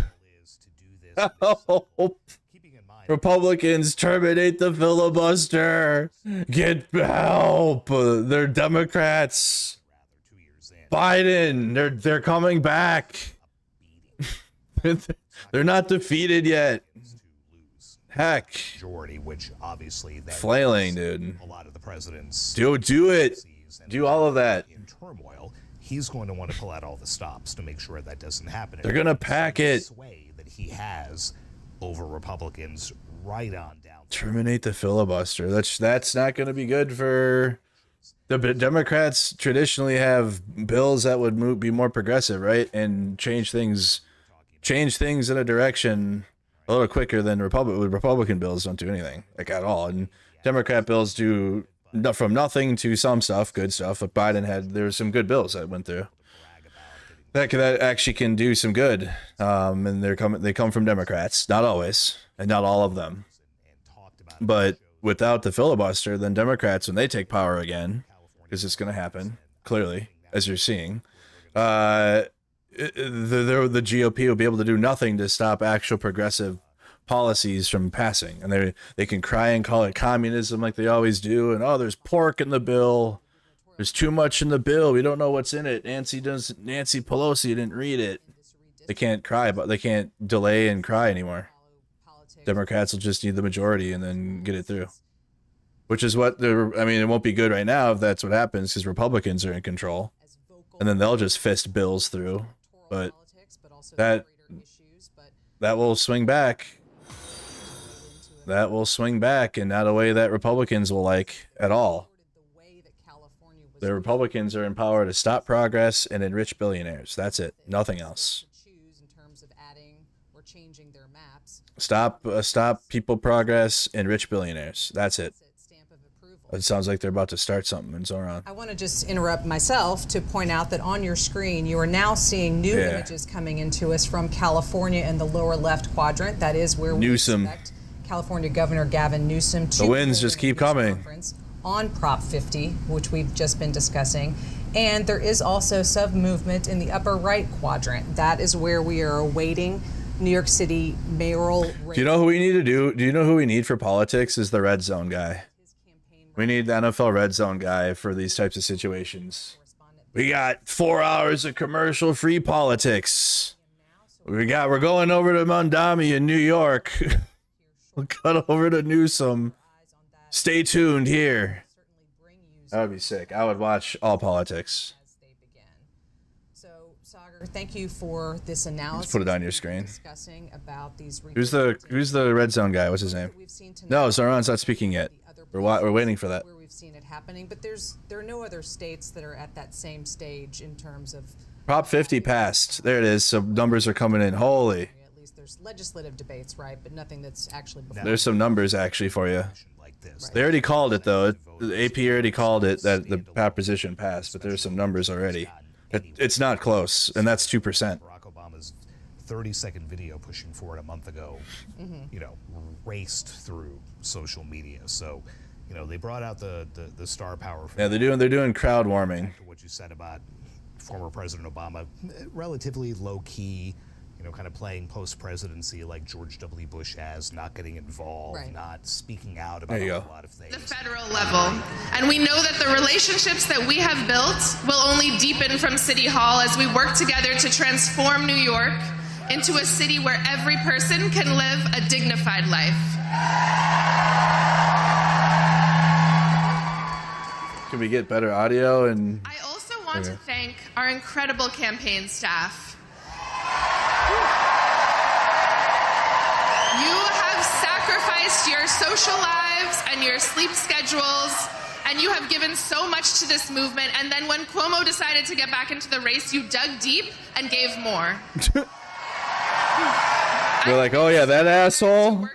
Work with you, learn from you and support you as you have faced unprecedented scrutiny and at times ugliness and threats from our opponents. You have built a historic campaign, so please give them all a round of applause.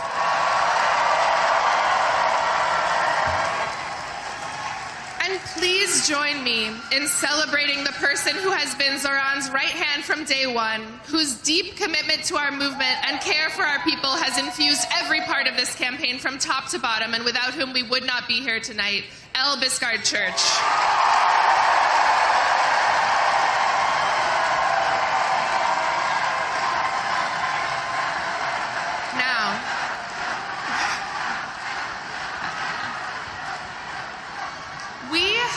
Been inspired by Zohran as a candidate, but I also want to speak to his strength as a person. Was there a single election or anything that Democrats didn't win today? Curiosity. They won every single thing. Thoughtfulness. And this race has been difficult. He has been the subject of attacks and threats, but he has truly risen above it all to give us hope. So please join me in giving Zohran, our friend, a round of applause.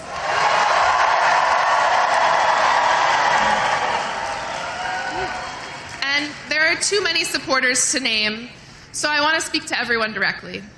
Please raise your hand if you have given to this campaign, whether that is time, What's in Florida? labor, knocking a door, hosting an event, creating art. And if you are one of the this is beautiful. And if you are one of the tens of thousands of people who contributed but cannot be with us tonight, this is for you as well. You have made history. You set unreachable goals and then exceeded them. You believed in this city and believed in each other. And you achieved something that people will speak of for decades to come. You led with kindness and compassion. And most importantly, during a time of despair and rising fascism, you decided to fight for someone that you don't know. So thank you.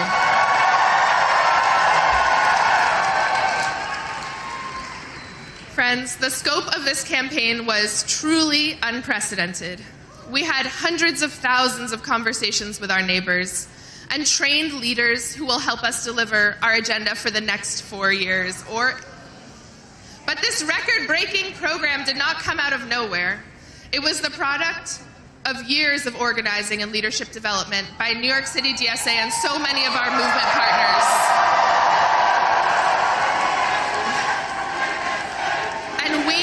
And we were so fortunate to be led on this campaign by someone who has been a part of this work from the beginning. She led Julia Salazar's groundbreaking campaign in 2018. And since then has been behind the scenes in so many of our victories. If this campaign made you feel powerful, or taught you something, or showed you discipline, or brought you joy, you have this person to thank. She is caring, wise, and deeply committed to our movement. And I am sure she is backstage losing her mind at being called out like this. But I need everyone here to please join me in giving her the longest and loudest round of applause, our organizing director, Tasha.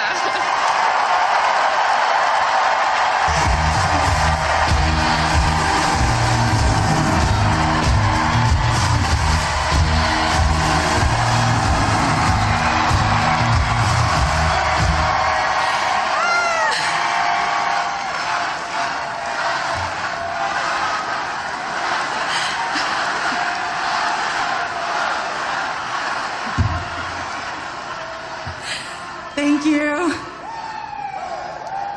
This is very exciting.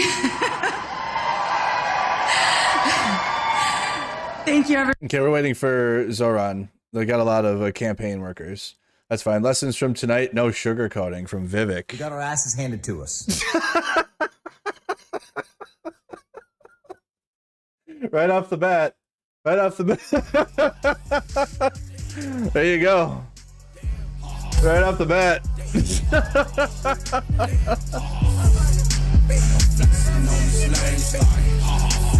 Help. We got our asses handed to us in New Jersey, Virginia, In New York City, Democrats swept all three. Swept. There's two key lessons for Republicans. What are they? Tell us. Listen carefully. All right. Number one, our side needs to focus on affordability. You don't do that though. That's antithetical to Republican politics. Affordability. What the fuck you mean? More profits. You mean profitability, silly Vivek. Make the American dream affordable. No. Why would you do that? No, we don't do that. Bring down costs. No. Billionaires need more money. Electric costs, grocery costs, healthcare costs, nope. Housing costs. No, billionaires need it, Vivek. And lay out how we're going to do it. And how? When? Where? There still is. We're going to lay it out when? In Trump's agenda. Number two, cut out the identity politics. Oh, okay. That drives the Republican politics now. So it doesn't suit Republicans, but it is though. That is all of the Republican politics now. It's not for us. It is. That's the woke left's game, not yet. Ours. Mm-hmm. We don't care about the color of your skin or your religion. You do though. You do. You 100% do. Zohran's not live yet. We care about the content of your character. That's who we are. Right. We got our asses handed to us for being exactly who you are. That's why. That's why you lost. Welcome to the USSR is crazy. Who is this? Who the hell is that lady? It's a statement of belief that politics is for all of us. Councilwoman Ina Vernikov. This campaign and this city is all of ours to shape. Some Russian? I also want to say something about field leads. Calm down. Bro, not the Israel dress. For those who don't know, all Holy. of our campuses have been led by volunteers we call field leads. Many people here. Well, I don't know why I expected anything A else. shift every week, and some led a shift every week since December. I know, right? Oh, it's even worse. They led a canvas. And they were the ones welcoming new volunteers into our movement. They were the ones who helped inspire folks coming out to Canvas for the first time. Without those 700 people Yo, what? Nancy Mace. Breadlines are about to be a real thing in New York. Congrats. Breadlines. Those 700 people prove that leadership. They're so upset. New York City has fallen to Islam. To step into the unknown and inspire others to imagine something. It's fallen to Islam. Hoes mad, hoes mad, hoes mad, hoes mad, hoes mad, hoes mad, hoes mad, hoes mad, hoes mad, hoes mad, hoes mad, hoes mad. What is this from? Around noon today, a volunteer knocked our 3 millionth door. Legal immigrants who hate America elected a communist Muslim jihadist. New York City has fallen. I think Ken Klippenstein's looking for New York City has fallen tweets. 1,568 voters signed up to volunteer on the spot. When they What is this one? He would have never won if New York were full of New Yorkers? What does that even mean? The city of immigrants, really? numbers. The bravery What does that even mean? shown that this field operation carried across all 5 boroughs. Not a single fucking person in that city. It was just like origin point there. Like that, everyone came from everywhere else. 100,004 of us. Join me in a moment of silence for New York City. The possibilities of mass death. From Greg Abbott. Moment of silence for New York City. Thoughts and prayers. Holy. This is more emotion than you showed in the wake of Uvalde. I gotta post that. I gotta get that one. This one's classic. Greg Abbott. Yeah, I gotta get this. Jeez, dude. Moment of silence for New York City. Yeah, why don't you have more oil executives destroy your state? Oil state. A lot of people are drawing lines on the right.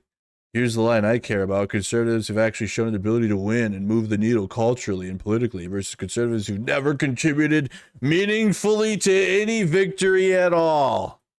Boy, they are not doing well. The folks in the latter group are really loud, but it's unclear why we should ever listen to anything they say. There he is, Zohran. Let's go.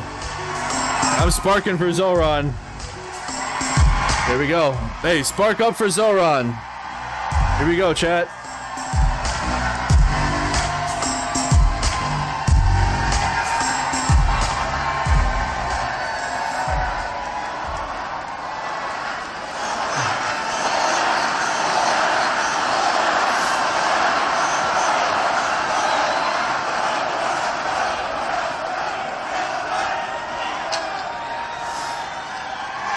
Thank you, my friends. Got him.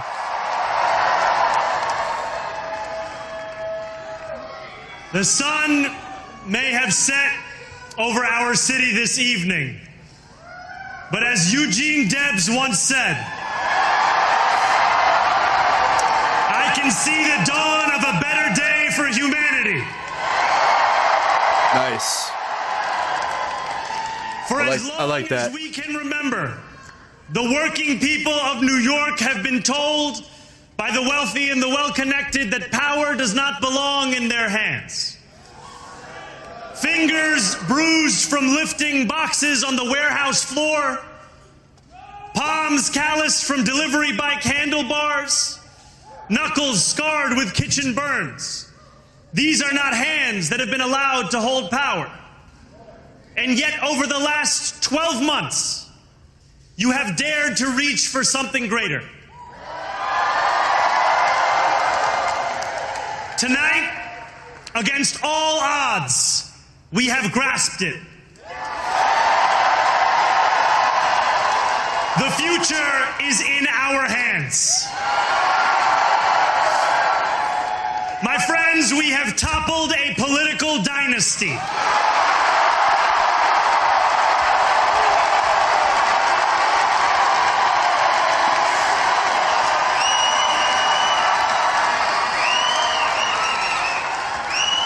I wish Andrew Cuomo only the best in private life. But let tonight be the final time I utter his name as we turn the page on a politics that abandons the many and answers only to the few.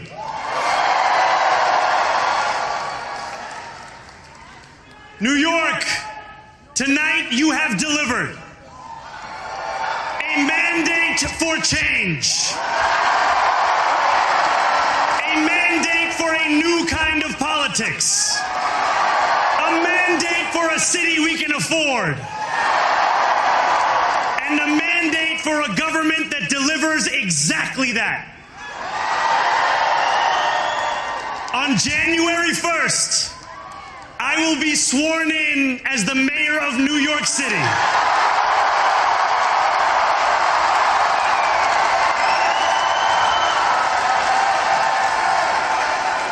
And that is because of you.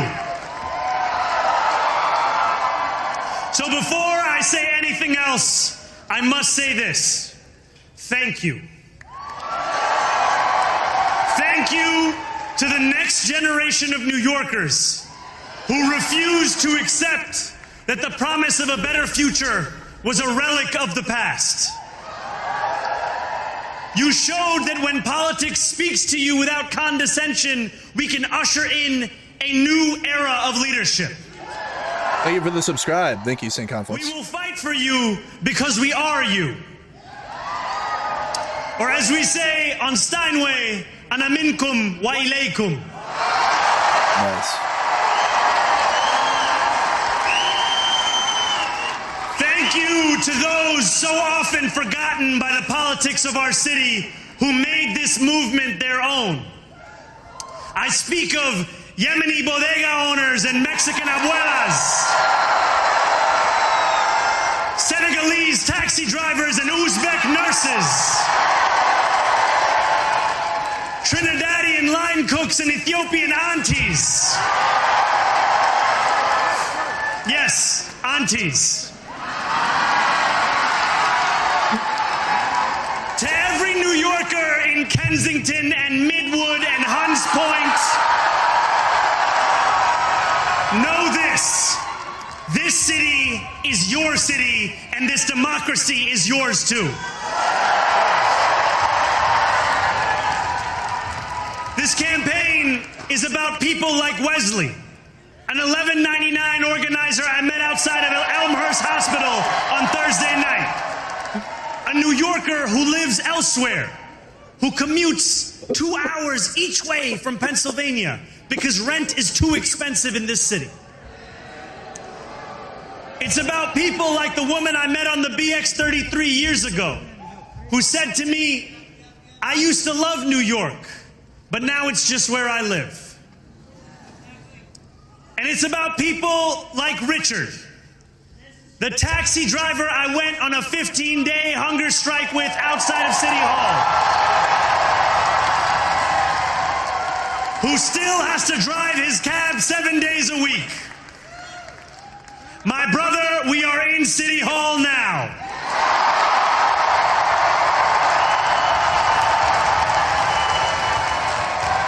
This victory is for all of them. And it's for all of you. The more than 100,000 volunteers who built this campaign into an unstoppable force.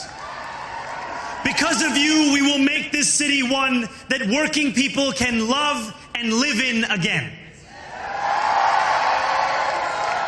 With every door knocked, every petition signature earned, and every hard-earned conversation, you eroded the cynicism that has come to define our politics. Thank you, Elise. Now I know that I have asked for much from you over this last year. Time and again, you have answered my calls. But I have one final request. New York City, breathe this moment in. We have held our breath for longer than we know. We have held it in anticipation of defeat. Held it because the air has been knocked out of our lungs too many times to count. Held it because we cannot afford to exhale.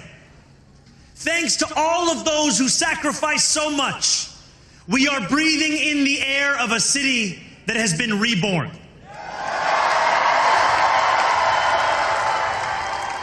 To my campaign team, who believed when no one else did,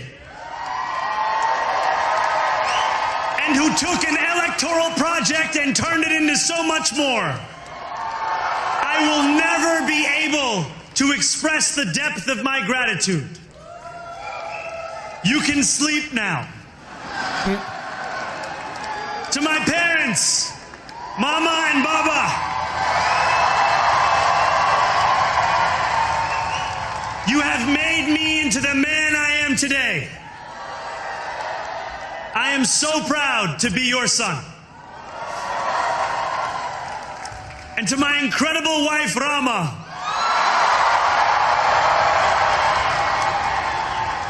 Hayati, there is no one I would rather have by my side in this moment and in every moment. To every New Yorker, whether you voted for me, for one of my opponents, or felt too disappointed by politics to vote at all, thank you for the opportunity to prove myself worthy of your trust.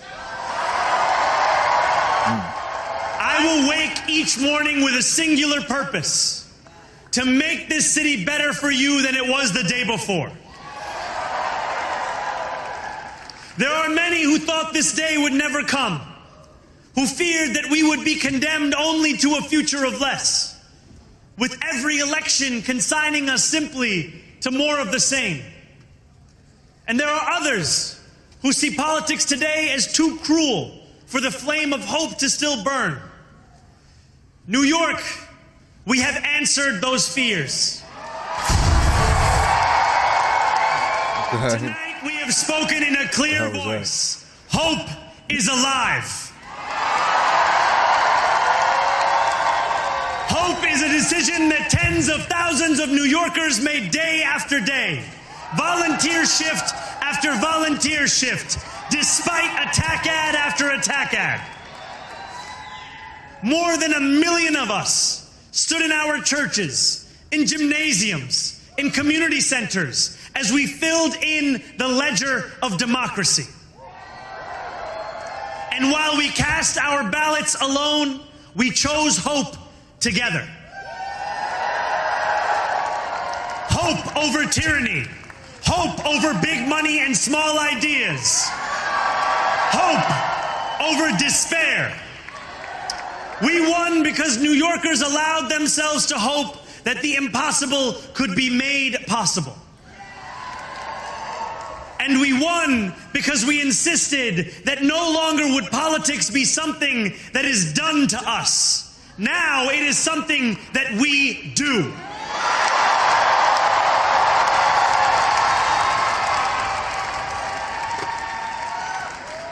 Standing before you, I think of the words of Jawaharlal Nehru.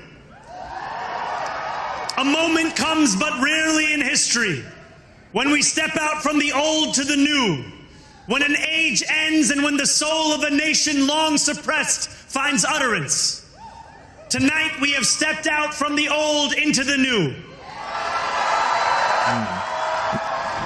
So let us speak now with clarity and conviction that cannot be misunderstood about what this new age will deliver and for whom.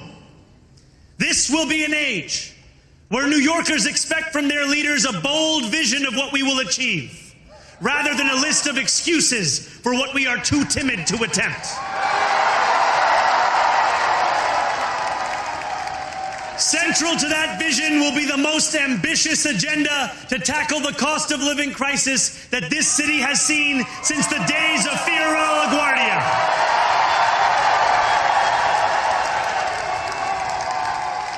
An agenda that will freeze the rents for more than 2 million rent-stabilized tenants.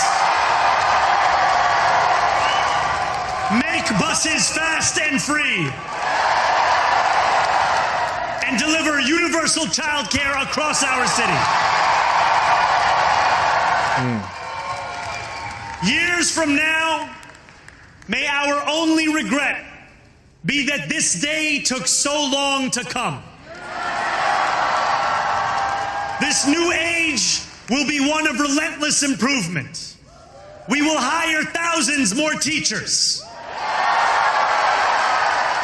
We will cut waste from a bloated bureaucracy. We will work tirelessly to make lights shine again in the hallways of NYCHA developments where they have long flickered. Safety and justice will go hand in hand as we work with police officers to reduce crime and create a department of community safety that tackles the mental health crisis and homelessness crises head on. Excellence will become the expectation across government, not the exception. In this new age we make for ourselves, we will refuse to allow those who traffic in division and hate to pit us against one another. In this moment of political darkness, New York will be the light. Here, we believe in standing up for those we love. Whether you are an immigrant, a member of the trans community, one of the many black women that Donald Trump has fired from a federal job, a single mom still waiting for the cost of groceries to go down, or anyone else with their back against the wall, your struggle is ours too. And we will build a city hall that stands steadfast alongside Jewish New Yorkers and does not waver in the fight against the scourge of anti-Semitism. Where the more than 1 million Muslims know that they belong. Not just in the 5 boroughs of this city, but in the halls of power. This guy should run for president. Will New York be eventually a city where you can traffic in a if he does well in New York? You got to see how he does.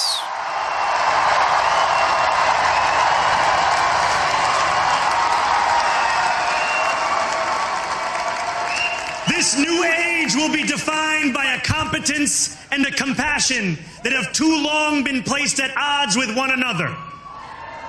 We will prove that there is no problem too large for government to solve and no concern too small. Never mind.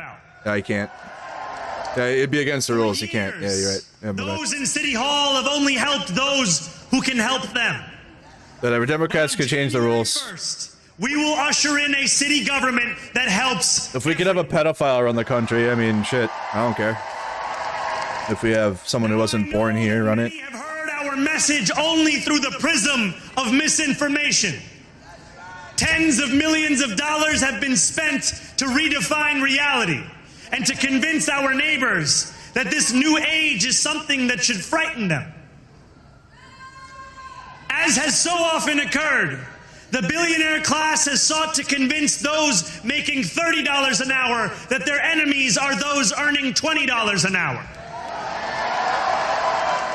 They want the people to fight amongst ourselves so that we remain distracted from the work of remaking a long broken system. We refuse to let them dictate the rules of the game anymore.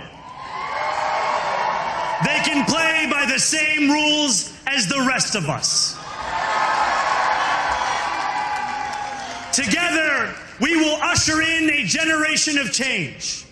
And if we embrace this brave new course, rather than fleeing from it, we can respond to oligarchy and authoritarianism with the strength it fears, not the appeasement it craves.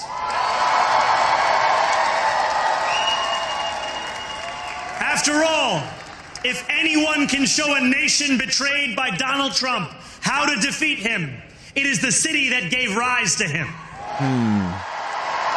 Shit. Okay. And if there is any way to terrify a despot, it is by dismantling the very conditions that allowed him to accumulate power. This is not only how we stop Trump, it's how we stop the next one. Ooh. He's cooking. So Donald Trump, since I know you're watching. Ooh. Oh, he's cooking. 4 words for you. Uh-oh. Don't. Turn the volume up.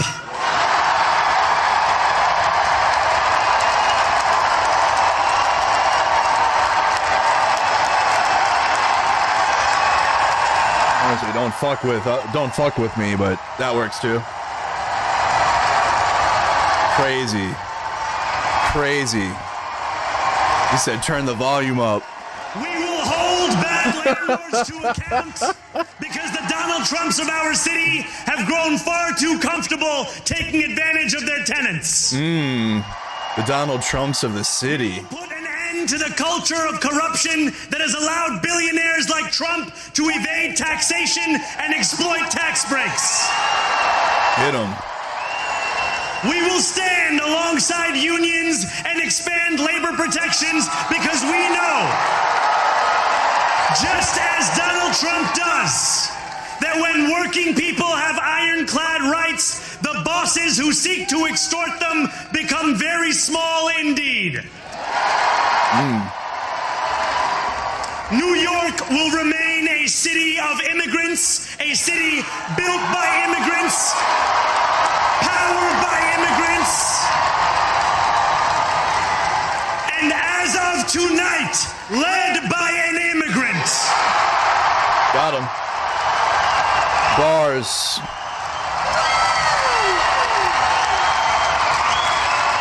He's just dropping it.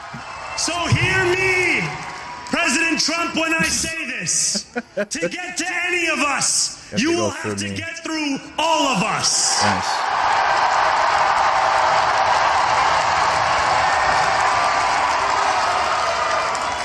When we enter City Hall in 58 days, expectations will be high. We will meet them. A great New Yorker once said that while you campaign in poetry, you govern in prose. If that must be true, let the prose we write still rhyme, and let us build a shining city for all. And we must chart a new path, as bold as the one we have already traveled. After all, the conventional wisdom would tell you that I am far from the perfect candidate. I am young, despite my best efforts to grow older. Thank you, Marie, for becoming an insider. I am Muslim. I am a democratic socialist. And most damning of all, I refuse to apologize for any of this. Nice.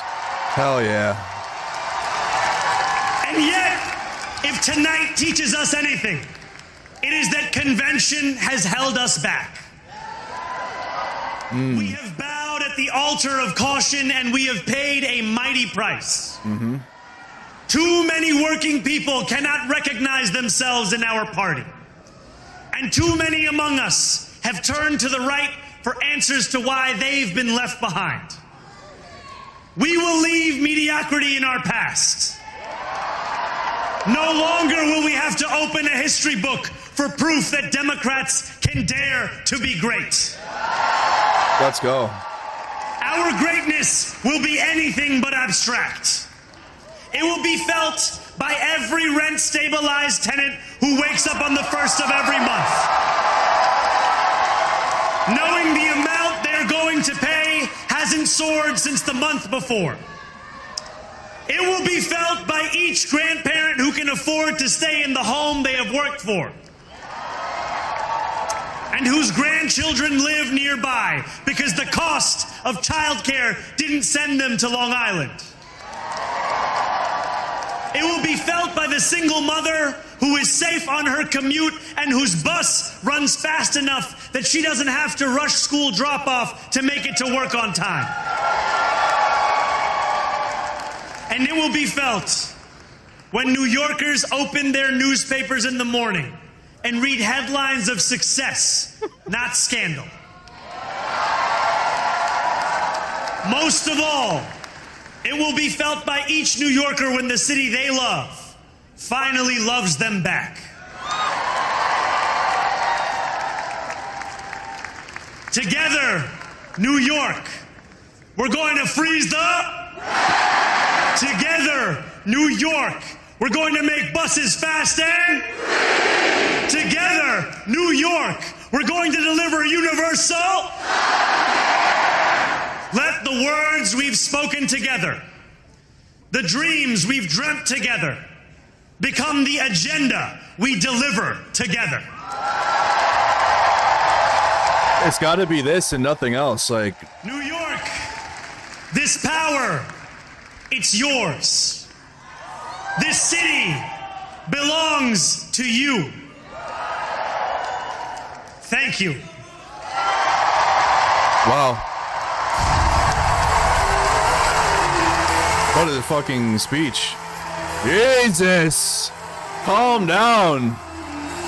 Holy shit, dude. The music is sick. It goes so hard, dude.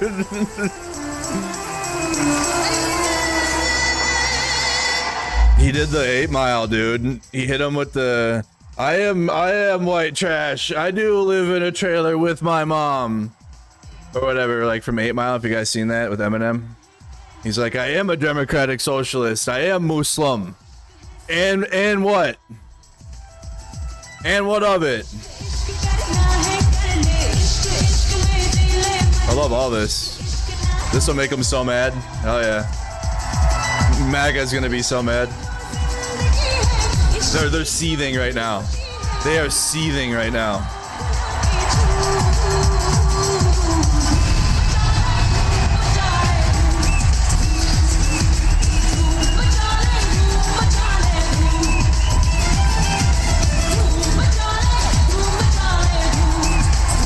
Oh yeah.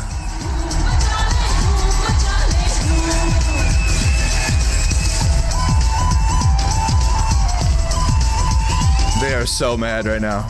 They are so fucking mad right now. Oh my god, dude.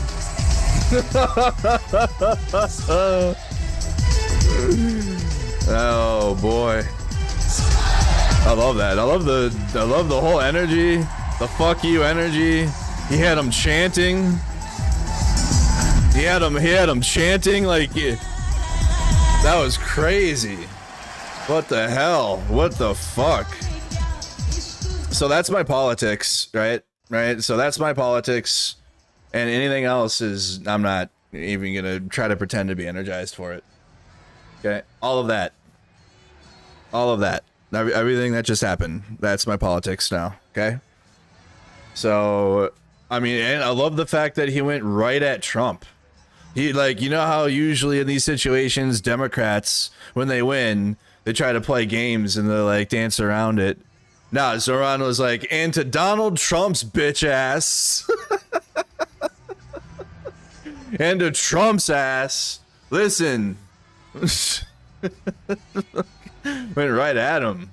Multiple times. And then compared the little Trumps of New York. He said, like, we're going to uproot the corruption in the city. The little Trumps that are controlling your rent. Your landlords. That was crazy. Yeah, it's probably got to, I'm honestly, I've heard a lot of political speeches now. That's got to be one of the top political speeches ever, especially at a time like this. Obviously, it's going to give it a little extra weight, but I mean, the speech is good energy, good vibes, but now we see how it's implemented and how he does there. He's going to be fighting against the establishment, but the Democratic Party establishment's dead. Like, they're done. They have no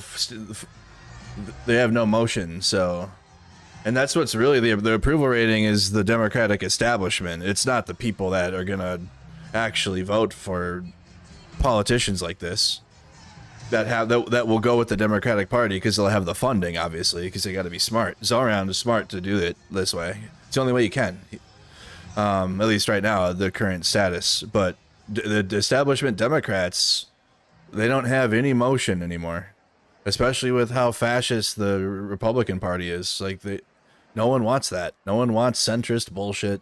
No one wants compromise with the Nazi Republican Party. No normal person at this point now wants that. You had people 5 years ago, for sure, 10 years ago, looking for some centrism because Trump is saying mean tweets and stuff, and it's more than mean tweets now. Now you got the National Guard and the military, law enforcement, Delta Force, Tier 1 task force operators in the streets of Chicago and shit, grabbing people, right? And everyone's seeing that. And it's not no propaganda. It's like actually happening. Like, people can see it, they can feel it, they're getting gassed so they can smell it. And like, it's like all of the Trump's fascism is not just like words and feelings of like people. It's like people are actually like feeling it. They're losing their jobs. Tariffs are destroying small businesses, right? The cost of living has not gone down. None of his promises to the working class have happened. His promises to the social aspect of like Epstein files and shit, he lied. He lies to his own base every day. He lies to everyone, but he's got a cult, obviously, so they're going to follow him just because they're in a cult. But I don't know, man, the Zohran speech was crazy in terms of going right at the issue. Going right at the issues. I mean, that was probably one of the best political... I mean, that was... I don't know, man. I want to see what people are saying. Like, that was a really, really, really good speech. He nailed it. What are people saying? Dick Cheney died on the day that Mamdani was elected. That's nuts. Anyone saying anything about, like, that speech was really, really good. It's Cuomo over. Too many among us have turned to the right for answers to why they've been left behind. We will leave mediocrity in our past. Like, he was, and that's what's going to send him to higher than just the New York City mayor if he does well.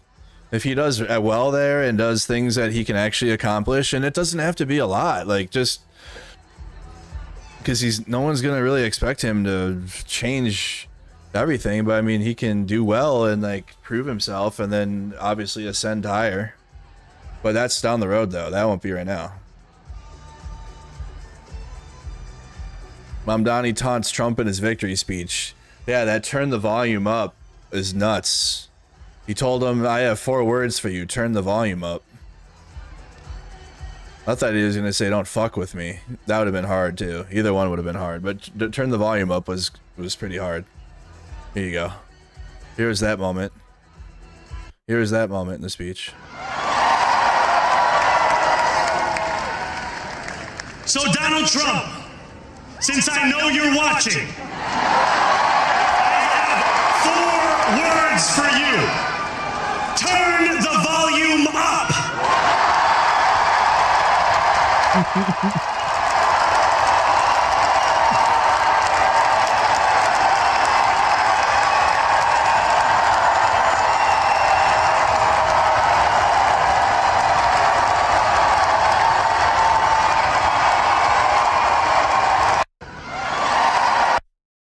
That's nuts. Turn the volume up. I think you got as Newsom speaking. That was wild. What a night compared to a year ago when I was like dying inside watching the election results in the country, just like dying. I'm just like watching the map and I'm coping too. I was coping so hard. I'm like, oh, there's no fucking way. Watching the map and it's like just like Trump. I'm like, oh my God, dude.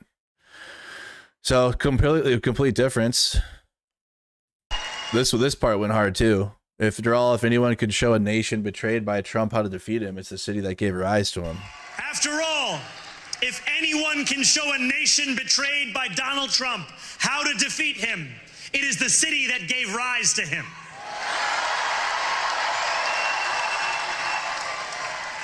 And if there is any way to terrify a despot, it is by dismantling the very conditions that allowed him to accumulate power. All that. And this too. Hear me, President. Like, the fact that he went right at Trump is going to send him higher too than just this. Like, if he would have been fine too, just focusing on his messaging. But the fact that he went right at Trump.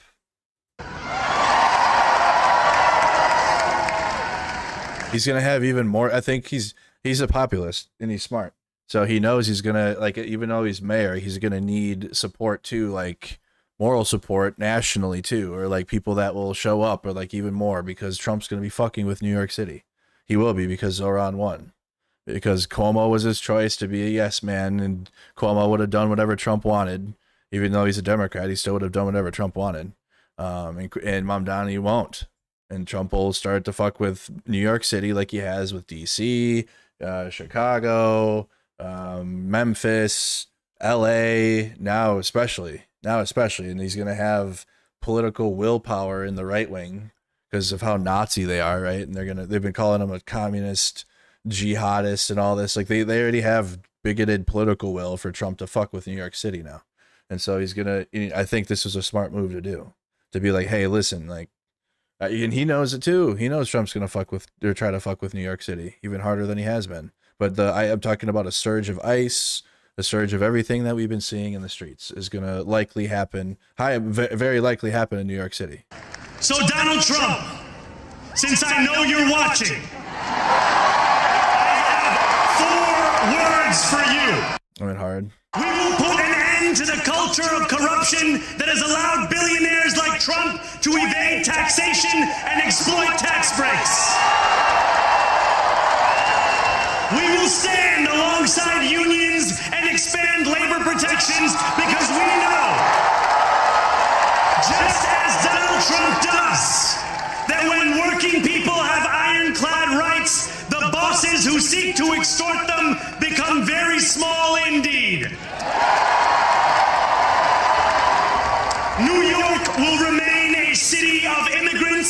city built by immigrants, powered by immigrants, and as of tonight, led by an immigrant. Now I'm gonna be honest. I think he set the bar now. This speech and the win, like number one, you had a historical day of wins here. Of like, yeah, it's local elections, whatever, but it's like record turnout in 30 years in some places. The 30 plus years have not seen the turnout of voters for some of these local and state elections. So you already have a massive political will for people to show up and vote right now of what's going on out there. And then it just feels like his message is greater. Like he's like speaking to a greater thing than just New York City, right? New York City for sure. And that's his focus. Here's Newsom, my bad. Historic president. Newsom. Trump. Newsom just started. Party was a victory for the United States of America, for the people of this country. And this is live. That our founding fathers lived and died for. And so we're proud. We're proud here in California to be part of this narrative this evening. We're proud of the work that the people of the state of California did tonight to send a powerful message. I like how he waited for after Mamdani. President Donald Trump. Good move. Is an historic president. He is the most historically unpopular president in modern history. In every critical category, Donald Trump is underwater. He promised to make us healthier. He promised to make us wealthier. We're sicker and poorer. And he fundamentally understands that. Why else would he call Greg Abbott saying he's entitled to 5 seats? Why else is he trying to rig the midterm elections before one single vote is even cast? He understands his position at this moment in the United States of America. One thing he never counted on, though, was the state of California. Instead of agonizing over the state of our nation, we organized in an unprecedented way in a 90-day sprint. People from all over the United States of America contributed their voices and their support for this initiative. We stood tall and we stood firm in response to Donald Trump's recklessness. And tonight, after poking the bear, this bear roared with an unprecedented turnout in a special election with an extraordinary result. Newsom can speak too. None of us, however, are naive. This is a pattern. This is a practice. Donald Trump's efforts to rig the midterm election continue to this day. And I'll reinforce that in just a moment. You're seeing him take action all across this country, not just in Texas. You saw what they were successful able to do in Missouri, what they did in North Carolina, what they're trying to do in Indiana, and inevitably in Florida. They are not screwing around. In June of this year, we saw 4,000 National Guard federalized in the state of California. We saw 700 active duty Marines not sent overseas, but sent to the second largest city in the United States of America to militarize our streets. We said in June this was a preview of things to come. What more evidence do you need than what happened in Washington, D.C., what's happening up in Portland, cities like Chicago? When we kicked off this campaign just 90 or so days ago in Little Tokyo, in Southern California, in LA at the Democracy Center, Donald Trump sent Greg Bovino. He sent his private police force that increasingly appears to have taken an oath of office to Donald Trump, not to the Constitution of the United States. He sent them to our kickoff rally to chill free expression, to chill free speech, to intimidate people from participating. Just today, in Los Angeles, Donald Trump called up the Border Patrol, sent them to Dodger Stadium, and threw a fastball at free speech. Right at the head, free expression. Okay, calm down. To suppress the vote in America's second largest city. Just did that today. People in tactical gears sent out to intimidate a community that is already on edge. But you see, as we speak, people are still in line. People waiting up 3 hours to cast their vote, to send a message to Donald Trump. No crowns, no thrones, no kings. That's what this victory represents. It's a victory for the people of the state of California and the United States of America.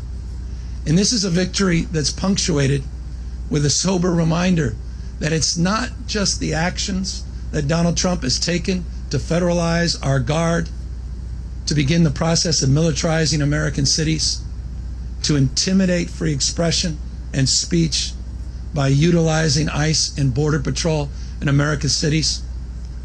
But he also announced today, right when polls were opening, that this election was rigged. That this election was rigged. Of course, those are familiar words.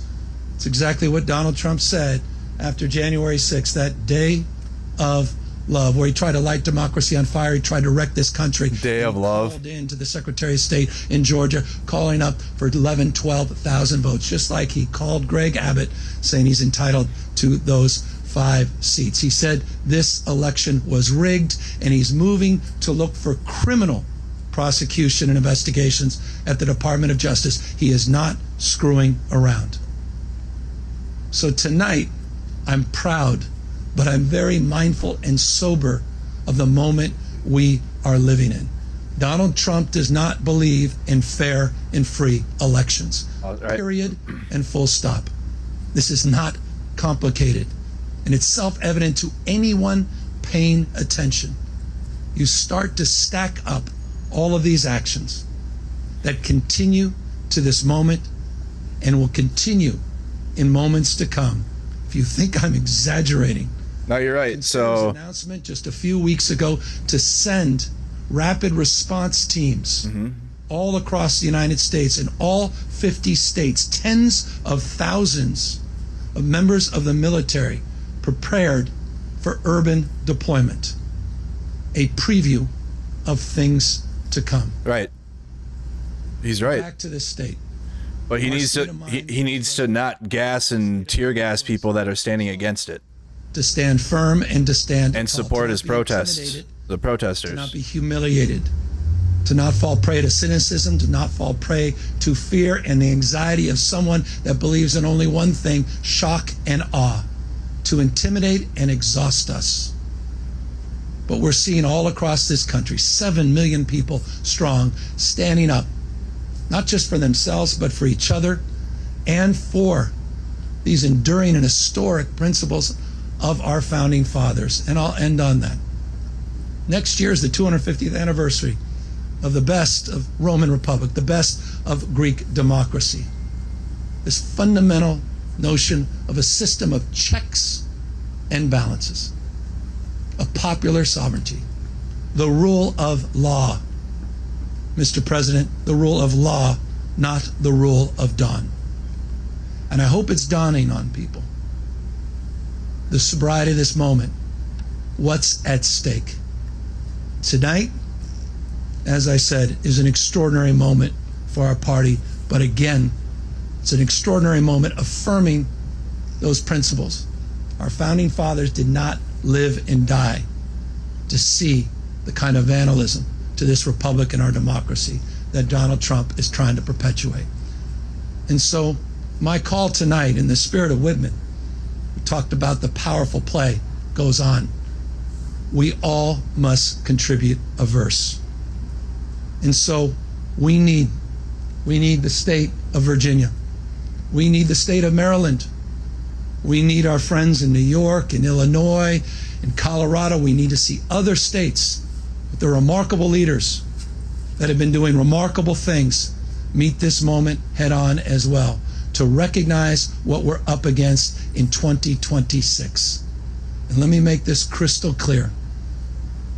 We can de facto end Donald Trump's presidency as we know it the minute Speaker Jeffries gets sworn in as Speaker of the House of Representatives. It is all on the line, a bright line in 2026. And so I want to thank everybody that stood up, not just for our democracy, but stood up for those that have feel bullied and intimidated, stood up for this notion of co-equal branches of government and a system of checks and balances. And I want to thank my wife, who reminds me every single day that this is about those that feel alone, those that feel isolated, those that feel an anxiety and a stress that they never could have imagined in their lives. This was about saying to them, we have your back, we see you, you matter, we care. And I'll just say this, I'm confident as we move forward into 2026 in this country, the best is yet to come. Thank you very much. Well, I mean, he's not wrong. Everything he's saying is true. But really hard to follow up Zohran's speech, though. Really hard to follow that one. Because Zohran was right about everything, too, but he had more of a... We're in this... I mean, Newsom does, too. He does that, but, like... It's just, like... I mean, but Zohran's going to be mayor, so he's going to be a little closer to the pulse. But, yeah, it's hard to follow that. Really hard to follow that up. But everything Newsom's saying is correct. But I would like to see Newsom not shit on his protesters like they have been in LA, and they have the horse police out there, and it's just a big state response to the protests against ICE and the federal government. So when he says all of that, and then you have people that are like, okay, Newsom, then they go out there and protest it, and then he has his police force like gas the fuck out of them and trample them with the horses. It's like kind of a mixed message, kind of mixed messaging. Otherwise, it's like, yeah, I mean, yeah, get people to go out and vote, and they heavily support the peaceful protests, I guess, or whatever, that are always happening. But I mean, yeah, either way, it's gonna be hard to follow what Zohran's message was tonight, which, like, before we heard Newsom there, seemed like it would kind of set the new standard. 40,000 were watching Newsom. Oh yeah. It felt like Zohran's speech kind of set a new bar for like what we should expect from, if like they're going to be politicians against MAGA and Republicans, or like they're going to be like true opposition politicians to the Republican Party, then it'd be like Zohran's win tonight, and his message after his win is the bar. So maybe that's just what it is. It's probably recency bias, like seeing that and then going from to anything else is going to seem like it's not as good. Like, you know, when you play like a really good video game and then you go try to play some other shit and you're like, oh man, this shit sucks. But like you used to like it. No, it'll be fine. But it'll be, I mean, I feel like that's Democrats. They all meet and talk about what they can do for messaging and how to get better. And that's Zohran. Like, just like be like you're a football team and watch tape. Go just listen to that Zohran speech like on repeat and like just that and just do that. Yeah. You know what I mean? Like when football teams prepare to go out on the field and play, they study tape and they what went good, what went bad, and then they go and do it. Right? And that's what the Democrats need to do. They need to go see what's not working and then not do that anymore. Not try to do it again. Elected. Got him. I saved some bookmarks because you guys know that the usuals are not very happy. Like in the For You tab, it's not good. So the White House had to post Trump is your president in New York Knicks AI generated font looking thing. Trump is still a pedophile president. Nice.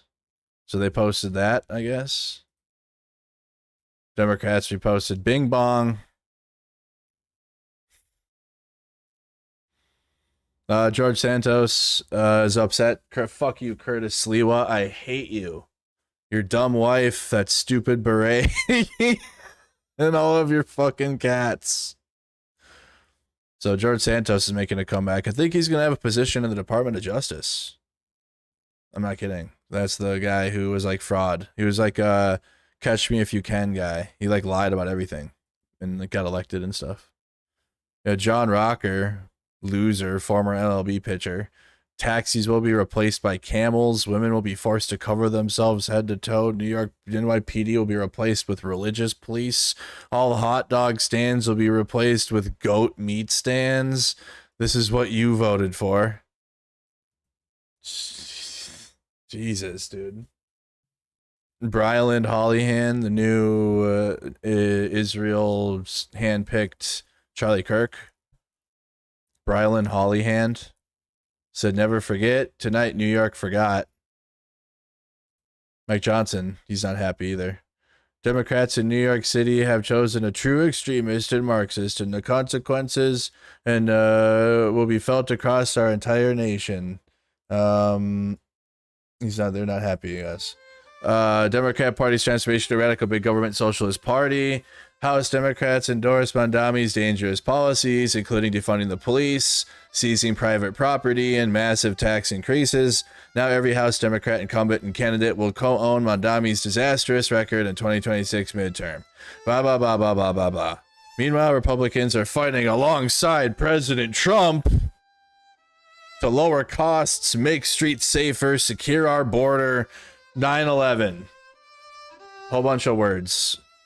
With exactly 1 year to go into the 2026 elections, the contrast between our parties has never been more clear. Mayor-elect Mamdani's extreme agenda is the future of the Democrat Party, but we will never allow it to be the future of America. Solid. Oh my goodness, dude. I mean, what the fuck, dude?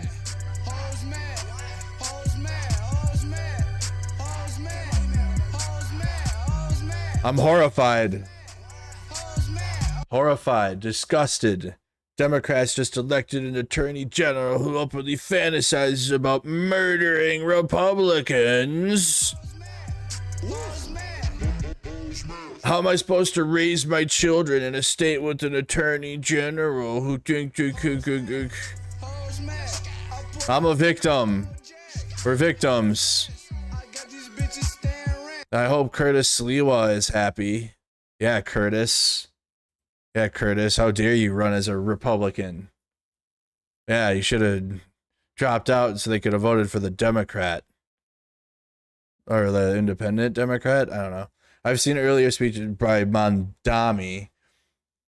Call me any name you want. Scream all day at me. He clearly thinks America is a force for evil in the world and despises Israel. Because Brianna Wu has just become an Israel influencer now. He's hiding his views to win an election which is funded by CARE. This would be disastrous for the Democrats.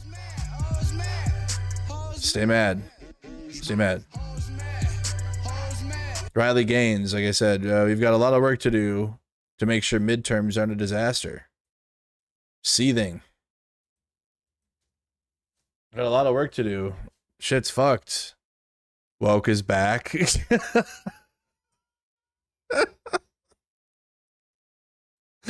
Put the pronouns back in the email. Logging out, don't hit me up. Real friends know what's wrong. Streaks.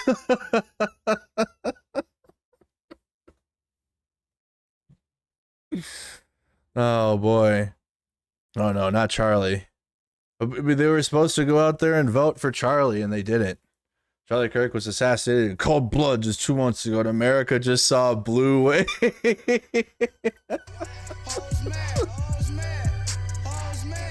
This is why we don't get comfortable. The fight isn't even close to over. Yeah, Charlie Kirk is killed, and then we just saw a blue fucking wave? How does this happen? Thanks for a great week, America. New York, best of luck. It's time to go home. Good. Wow. Zohran takes office and has better immigration policy than fucking Trump? Dude. Holy shit. Jesus. Flawless victory. Didn't even need ICE. Self-deport. Got him. He gone. Bye. Self-deport. Without even the theatrics.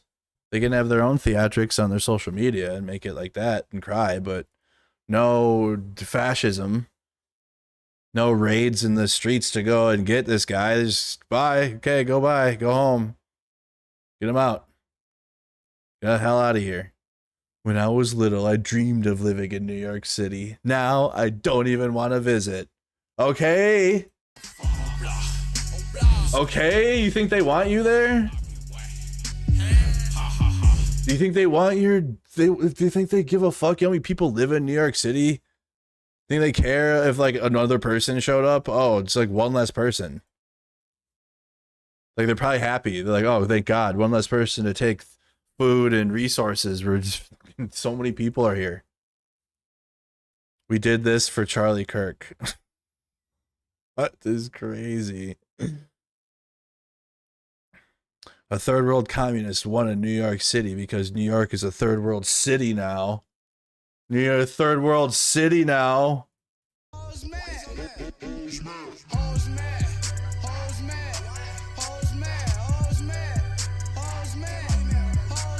It's a third world city now. Nice. I love that. Trump melts down. Is he still melting down? And so it begins, he says. What begins? Shut up. And so it begins. Oh, we're aura farming bullshit again. Oh boy. Oh, it's now it starts. Now you've done it.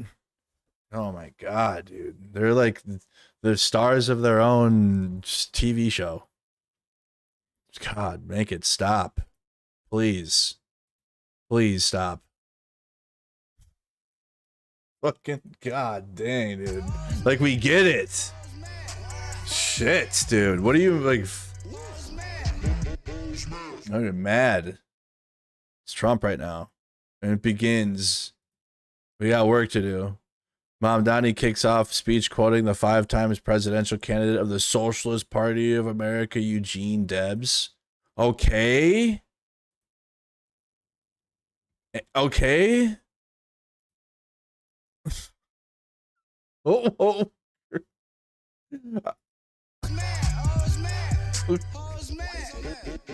And give a fuck. Oh, Trump is still our president. Yeah, but you still throw a banana with a spoon. Like, it'd be one thing if you like took the banana, you know, and just tried to see how far he could fit the banana in his throat. But like, he takes a spoon and then puts the spoon a spoonful of banana in his throat and does it that way, and like really tries to get the banana on the spoon in there and like really works it. Different. This is Gunther Eagleman with his banana. Hold on. My bad. Hold on, really quick. Here you go. This is Gunther Eagleman, but when he's getting ready to eat a banana. Good morning. On the way to an undisclosed location. Game on. Oh boy. They just go ahead and hit post. It's one of the MAGA operators behind the scenes. Going to an undisclosed location. Where are you going? Where are you going? Why are you in a hotel? Why are you doing all of that? What's happening? Sean Ryan's not happy. Game on. Okay. That's the persistence, guys. Does voter registration propaganda. It's a thing. Sean Ryan, not happy. L. Not happy. Oh, glory to the People's Republic of New York City. Oh my God, dude. They're all mad. The People's Republic of New York City's nuts. We lost New York City because we lost control of our... I thought Trump got the borders back. I thought you got them back. Aren't the borders restored now? Full flawless victory? Don't they have the Marines and shit like doing... like they're patrolling it and like just on the border now? Isn't it? I thought it was fixed or whatever. I guess not. It never is, Chad. It's never gonna get. There will always be a problem with the border. It's their propaganda. A message to Curtis Sliwa from the Cuomo party. Uh-oh. Get a load of this guy. Curtis? Uh-oh.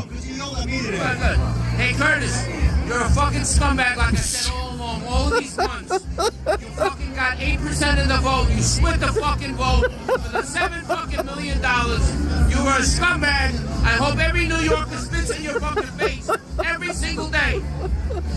You fucking... With the music. Single day. You fucking sold out like fucking Judas sold out fucking Jesus. 30 fucking coins is over. Go fuck yourself. You sold out like fucking Judas sold out. Oh my God. This is the best video. This has to be the best video. And it's so sorry, Michael Tracy posted it, but it's just so funny. Like, fucking guy. He's so mad. One more time. That shit was so goddamn funny. Curtis? Well, now the mob is gonna go after Sliwa again and hang his testicles from the Verrazano Bridge. Hey, Curtis, you're a fucking scumbag like I said all along, all these months. You fucking got 8% of the vote. You split the fucking vote for the $7 million. You were a scumbag. I hope every New Yorker spits in your fucking face every single day. You fucking sold out like fucking Judas sold out fucking Jesus. The 30 fucking coins is over.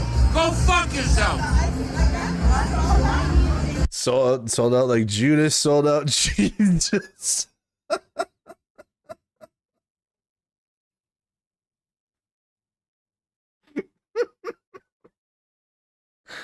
Oh, he's all red. He's probably done like a mound of cocaine.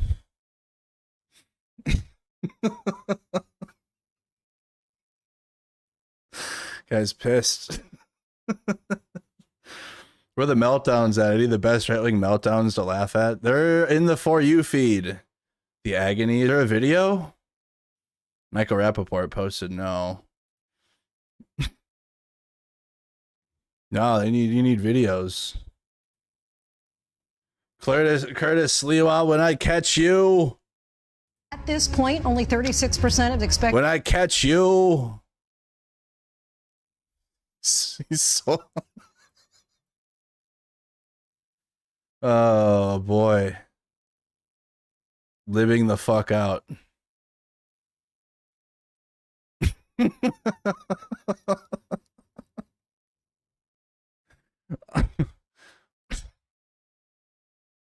Why does that look cool though? They're so mad.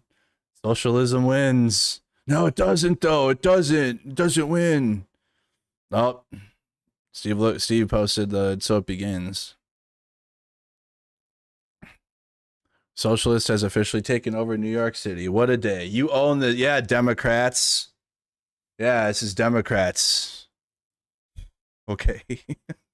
You won the first. You get mad that they don't have a primary, right? Obviously, right? And then they have the primary for the mayor race, and he won the Democratic. And they tried everything.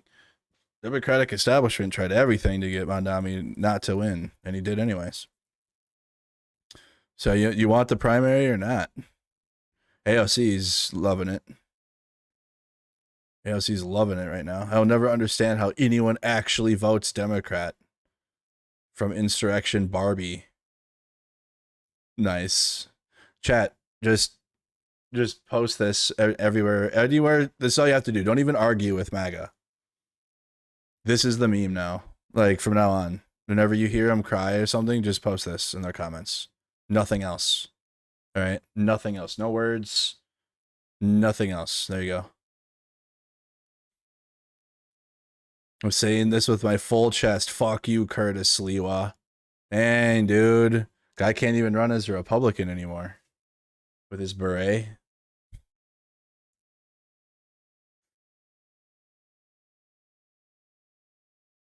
Jesus, dude.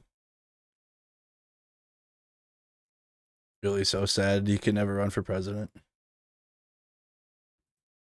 Oh, they copyrighted his final ad. Sucks. It was a good song. All right, who was it? Bob Dylan copyrighted his song. Just voted for the first time ever as a Republican. Oh, Mayor Adams had a message. Good evening, New Yorkers. The polls have closed and the decision is final. And I want to say Is he gonna cry? congratulations to Mayor-elect Zohran Mamdani. A hard-fought He's had a couple whiskeys battle, for sure. and it's imperative that our city continues to move forward. My team is going to Yo, he's crying, yo. transition documents and information to allow you to assemble your team and get prepared to govern the city. One of the most difficult jobs, but is truly the greatest job on the globe, Right. being the mayor of the city of New York. Jeez. And to all those communities who voted for someone else, we understand your concerns, we understand your fears, we understand the anxiety that you are feeling. But this is our democracy. And What as our anxiety? democracy, we will move together to ensure this city is a city that hears the voices. Like, what is if you're on the left at all? What are you afraid of? It's either the options besides someone like Zohran is either status quo and nothing changes, or you lose more money to billionaires. That's your two choices, really. Or someone like Zohran comes around who is going to fight for working class and put working class politics first. Okay, because Democrats traditionally just keep status quo, which does nothing. And it's only just provided more Trump, hasn't it? It's only just gotten Trump another win. He's president again. MAGA has full control of the government. So it's like at some point you have to change, or it's like you're going to keep getting the same results. Not today, though. There you go. All right. This is the first example of something that, hey, you did something different. You finally went with some, like this is what you should have done with Bernie. Bernie would have probably had Bernie had a really good chance in the 2016 election. Yeah, they fucked up bad. They fucked up real bad. Bernie old, but not as he's old now, but he's younger, a little younger back then, 2016. But his politics were very similar. And they yeeted it from him. They're like, nah, we're gonna do Hillary instead. Nope, actually Hillary. And so that can't work. It won't work. Even if you want it to, you can try. It doesn't. Bernie Sanders starting at 1% in the polls. Zohran pulled off one of the great political upsets in modern American history. Yes, we can create a government that represents working people and not the 1%.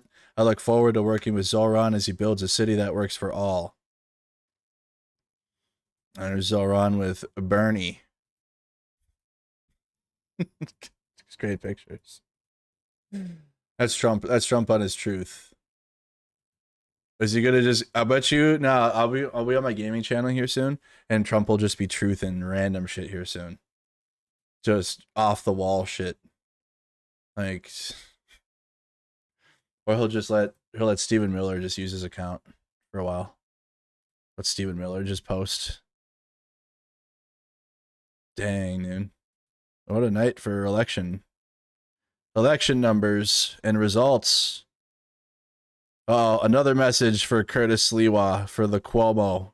This is what Cuomo had to say to Curtis. Hold on, start. Hey, Curtis. Curtis, can I see why you fuck New York? Your own ego. Curtis, I interviewed you. I gave you time. I interviewed all the interviews. I interviewed Andrew. I interviewed you. I interviewed Jim. I interviewed Eric. Yeah, Jim. Adams had the class to know when it was time to walk away. You stayed in for the money. It's not money, it's money, Curtis. Come after me now. Because I know why you stayed in this fucking race. It's everybody you supported. And you ruined New York. And Andrew Cuomo was way better suited to be the mayor. Now we got Zohran Mamdani, who you probably cut a deal with. Go on, yeah. Come after me. You fuck New York. Yeah, you fucked it. We could make a whole movie about people just reacting to Curtis Sliwa. Damn it, Michael Tracy's providing this. Is there more? Curtis! Forget about it. You are a scumbag. New York City should never, ever forgive you. As he has a heart attack. Can cholesterol through the roof. Damn it. I need more. I need more message from Cuomo. That's Cuomo's people. They're so mad.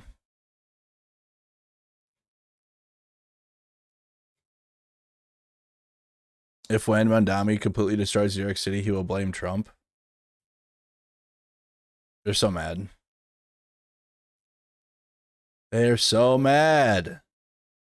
It's now in our Constitution that only U.S. citizens can vote in Texas. What are you aura farming your racism, Greg Abbott? Not wrong. I'm saddened to learn about the passing of former Vice President Dick Cheney. Yeah. I'm not wrong. Yeah, this is cringe. No, we don't celebrate Dick Cheney. Nope, we don't do that. That's why honestly, like, even as Republican as he was, like, George Bush is the reason why I got wrapped up into dumb shit politics of the right wing. I knew that shit was bad. So when you have Democrats that are like just rewriting who he was, get the fuck out of here. The hell out, all the way the hell out of here. Dick Cheney, who's a great public servant. For who? The CIA? Israel? Like who? Sure wasn't anyone in the United States. His super military contracts? It's super contracts. What an idiot. Yeah, that type of politics won't win Democrats elections. See that? Yeah, see that, Jake Tapper? Yeah, that's you're looking into the future right there. Yep. That's Jake Tapper looking at the future. And if it's not that, Democrats are going to get cooked. Because guess what? MAGA knows how to lie to people that would vote for someone like Zohran. That's the one thing you've learned. All someone like Trump has to do is dress up like a whatever and go and LARP it for a couple days, literally, and then do propaganda, and then the right wing will have something for that because they're not going to stop. So if the Democrats want to win, they have to have candidates like Zohran, or the right wing will just LARP it and then take voters, and then and then turn them into fascists. And that's your choice.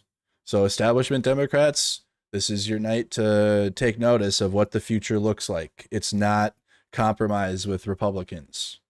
And if you're a lost Republican right now, you better figure it out. The choices are MAGA or clearly the direction that the Democratic Party, the people that are going to vote for it, at least my generation, is going to vote for. And even older too. I'm talking to people way older than me that are ready for this. They're ready for it now. Like, because they've been around, they've seen the establishment politics, and have seen just the Democrats be kind of like a doorstop, if anything. Like, yes, they do get good politics in, and they're the ones that would. Of the two parties, they're the party that will, if they have the political will to do so.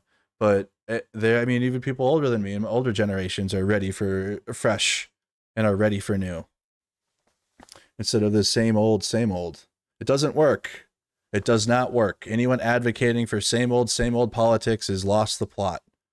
No, we are not. For me at least, no. I mean, I'm being honest. That's why I even fell into something like MAGA when I was younger, 10 years ago, because even 10 years ago, wanted something different. I ended up fucking up, and MAGA is bad, obviously, and not the correct. But my heart was in the right place, at least. Or at least, like, what I'm looking for is in the right place in terms of, I thought Republican shit was, a counterculture, and because that's what they sell themselves as. They sell themselves as like anti-establishment bullshit, but they're not. They are the establishment. They are the billionaire corporations. Democrats can be too, but not all. All right, not all, and that's the only way that you can get things done is by these type of politicians. So if that's not the move, I'm not with it really. And I'm like, I'll do, like, when it comes to talking about current events and the elections, like, it's gonna be really hard for me to really have excitement. Like, say for example, you have another Democratic socialist that runs and they go up against Fetterman or something, and then we got a serious ass conversation about, should we keep Fetterman, but he's like more centrist. No, it's over with for that. I wouldn't support that at all. I would support the more progressive candidate, or a further left candidate than like a Fetterman or a Chuck Schumer. Like, I'm personally not going with that at this point. Like, no, it's gross. So I wouldn't like try to, and I wouldn't expect anyone else to either. I wouldn't suck it up for that at that point. I would be like, do what you're gonna do, or don't vote. I guess I'd hope you would, but if they're not gonna have a politician that is actually worth my time or worth being excited for, or putting some excitement into it, like Zohran, then I'm just personally not really interested. There you go. All right, y'all. Well, good night. Good night for the politics of it all, I guess. We still, nothing changes though, really, right now. Good energy. Hopefully that can continue, but in terms of everything happening though, in the grand scheme of it all, we're still in it. But this is a good blueprint. A good blueprint for what works, right? But because you're gonna have Democrats just win because of how bad Trump is. Like, they're just gonna win because they're the opposition. So by default, a lot will just win. But it'll be better in like key areas and key elections to have someone that's like Zohran, and then that will become the culture eventually. But it's gonna be slow. It'll take a while. All right, gaming stuff now. I'm going to go on my gaming channel. Good. It was a good one, though. We can leave it on that. I don't have any other analysis or anything else to provide. I think we saw everything. We saw everything we needed to see. It is almost midnight, though. Midnight. Arc Raiders. Okay, we're going to do Arc Raiders. So come on over, guys. Come check it out. I'm going to play a couple hours of that. I was going to do basketball, but no one watches it. Nobody wants to watch me play basketball. So I'm going to do Arc Raiders, which is gas anyways. I started getting somewhere. So come on over, check out my gaming channel, Mercado Gaming on YouTube. It's the only place I do gaming. So no gaming on Facebook or Twitch or X. Just my YouTube channel. So everybody come here, Mercado Gaming, and I'll see you guys there. Thank you to everybody for contributing. Protest coming up at the end of November. On the ground coverage. If you guys would like to contribute the Remove the Regime protest, I thank you for the $5. I already got $5 in there. Thank you, Nondast and Narissa and Ohms and everybody that's been contributing. But for lodging and travel funds, I'm thinking I'll be able to acquire lodging, and if I do that, then I'll just cut down what I'm asking for to just for the travel part for the flight, because unless if the government's shut down, like if we're still shut down by the end of November, I might just drive and then just leave like a day or two early and then make a road trip out of it, because I can do road trip content and have fun with it. But because I don't want to wait in the airport and be in a delay, and like that would suck. So if anything, I could just drive over there. It only take 2 days. It wouldn't take too long. I've done it before. But I'm asking for 2K if possible to get there, and because it's pretty expensive. Lodging's expensive there. Same with the flight to go to DC. So I appreciate that. That would cover it. That would be plenty. I don't think I need anything more or less. But if I can secure lodging without needing any help, then I'll let you guys know, because somebody said I could. Somebody said there's a way. There's like a pathway, but I have to look into it. So the 20th to the 22nd, it's coming up, guys. Remove the Regime. Doing a lot of content out there. There'll be other content creators and influencers you guys know, if they're left leaning at all, or maybe they're even just against Trump, but they're probably going to be out there. So I'll try to talk to them and interview them and connect, because that'll be cool. All right. So consider supporting that, and that's all I need for you guys. Come support my gaming channel and come hang out for the rest of the night. See you guys tomorrow. Probably back normal time of 3 p.m. Eastern time. Just kind of reviewing what's going on out here. There was some breaking news today with the plane crash, and there's a shooting yesterday. We'll get back into some more of that type of streams, but I'm really kind of focused on the protests and stuff going on in the streets. It's hard to weigh it all and balance all of it, but we got protests coming up at the end of the week. I got a couple I'm going to, so we'll have on the ground live protest coverage on the 6th and then also on the 8th. So that's coming. And then we have the big protest at the end of the month in DC. So support the Buy Me a Coffee link. Thank you to everybody that's a member. Thank you to everybody that supports the channel. Come on over, check us out on the gaming channel. Join the Discord server. Link is in the description. And I'll see you guys in the next one. Take care. Peace.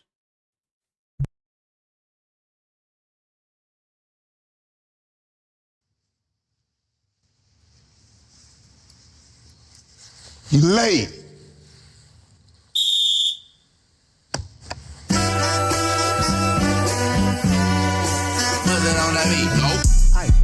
Monster on the beat, ho, Debo, any rap nigga, he a freak though. Man down, call her Amber Lambs, tell him breathe, bro. Nella nigga to the cross, he walk around like Tizo. What's up with these jabroni ass niggas trying to see Compton? The industry can hate me, fuck them all and they mama. How many options you really got? I mean, it's too many options. I'm finna pass on this body, I'm John Stockton. Beat your ass and hide the Bible if God watching. Sometimes you gotta pop out and show niggas. Certified boogeyman, I'm the one that up to score with him. Walking down whole time, I know he got some hoe in him. Pole on him, extort shit, bully the flow on him. Say Drake, I hear you like I'm young. You better not ever go to cell block 1. To any bitch that talk to him and they in love, just make sure you hide your little sister from him.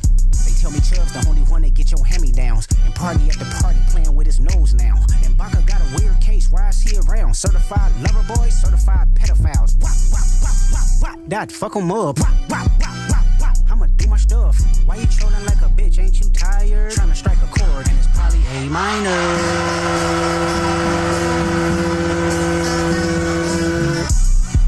They not like us. They not like us. They not like us. They not like us. They not like us. They not like us. You think the Bay gon' let you disrespect Pac, nigga? I think that Oakland show gon' be your last stop, nigga. They cold foul. I don't know why you still pretending. What is the owl? Bird niggas and bird bitches. Go. The audience not dumb. Shape the stories how you want. Hey Drake, they're not slow. Rabbit hole is still deep. I can go further, I promise. Ain't there something? B-rest, that's for bitching. You Malibu most wanted. Ain't no love boy, you ball boy. Fresh Gatorade or something. Since 2009, I had this bitch jumping. You niggas will get a wedgie. Be flipped over your boxes or over your foe. The other vaginal option. Pussy. Nigga better straighten they posture. Got famous all up in contact. Might write this with a doctor. Tell a pop star quit hiding. Fuck a caption, won't action. No accident, I'm hands on. He fuck around, get polished. Fucked on Wayne Grow, he was in jail. That's conniving. Then get his face tatted like a bitch apologizing. I'm glad D-Rose came home, y'all didn't deserve him neither. From Alondra down to Central, nigga better not speak on Serena. And your homeboy needs subpoena. That predator moving flocks. That name gotta be registered and placed on neighborhood watch. I lean on you niggas like another line of walk. Yeah, it's all eyes on me and I'ma send it up the pot. Ay, put the roll label on me, I'ma get them dropped. Ay, sweet chin music and I won't pass the ox. Ay, how many stocks do I really have in stock? Ay, 1, 2, 3, 4, 5 plus 5. Ay, devil is a lie, here 69 God. Ay, freaky ass niggas need to stay their ass inside. Ay, roll their ass up like a fresh pack of Zod. Ay, city is back up, it's a must, we outside. Ay.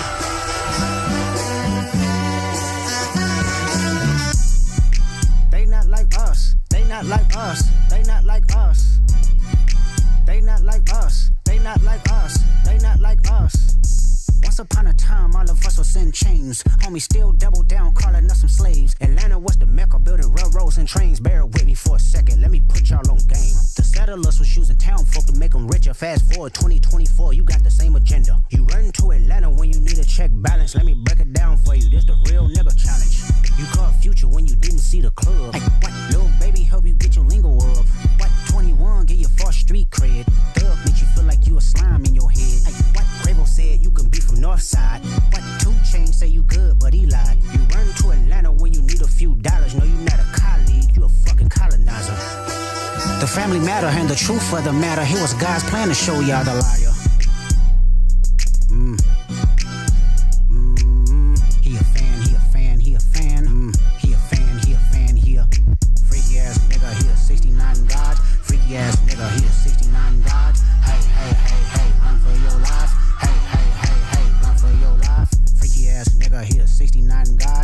pussy ass nigga, he the 69 God. Hey, hey, hey, hey, run for your life. Hey, hey, hey, hey, run for your life. Say OV ho, say OV ho. Then step this way, step that way, then step this way, step that way. Are you my friend? Are we locked in?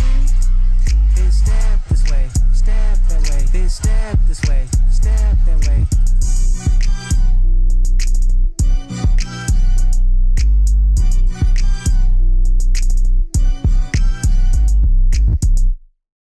Just when I thought it wouldn't get no sicker, I woke up one morning and heard this weird ass motherfucker talking out the side of his neck. Me and all my peoples, we always thought he was straight. Influential motherfucker when it came to the business. But now, since we know how you really feel, it's how we feel. Fuck Donald Trump. Fuck Donald Trump. Yeah, nigga, fuck Donald Trump. Yeah, yeah, fuck Donald Trump. Yeah, fuck Donald Trump. Yeah.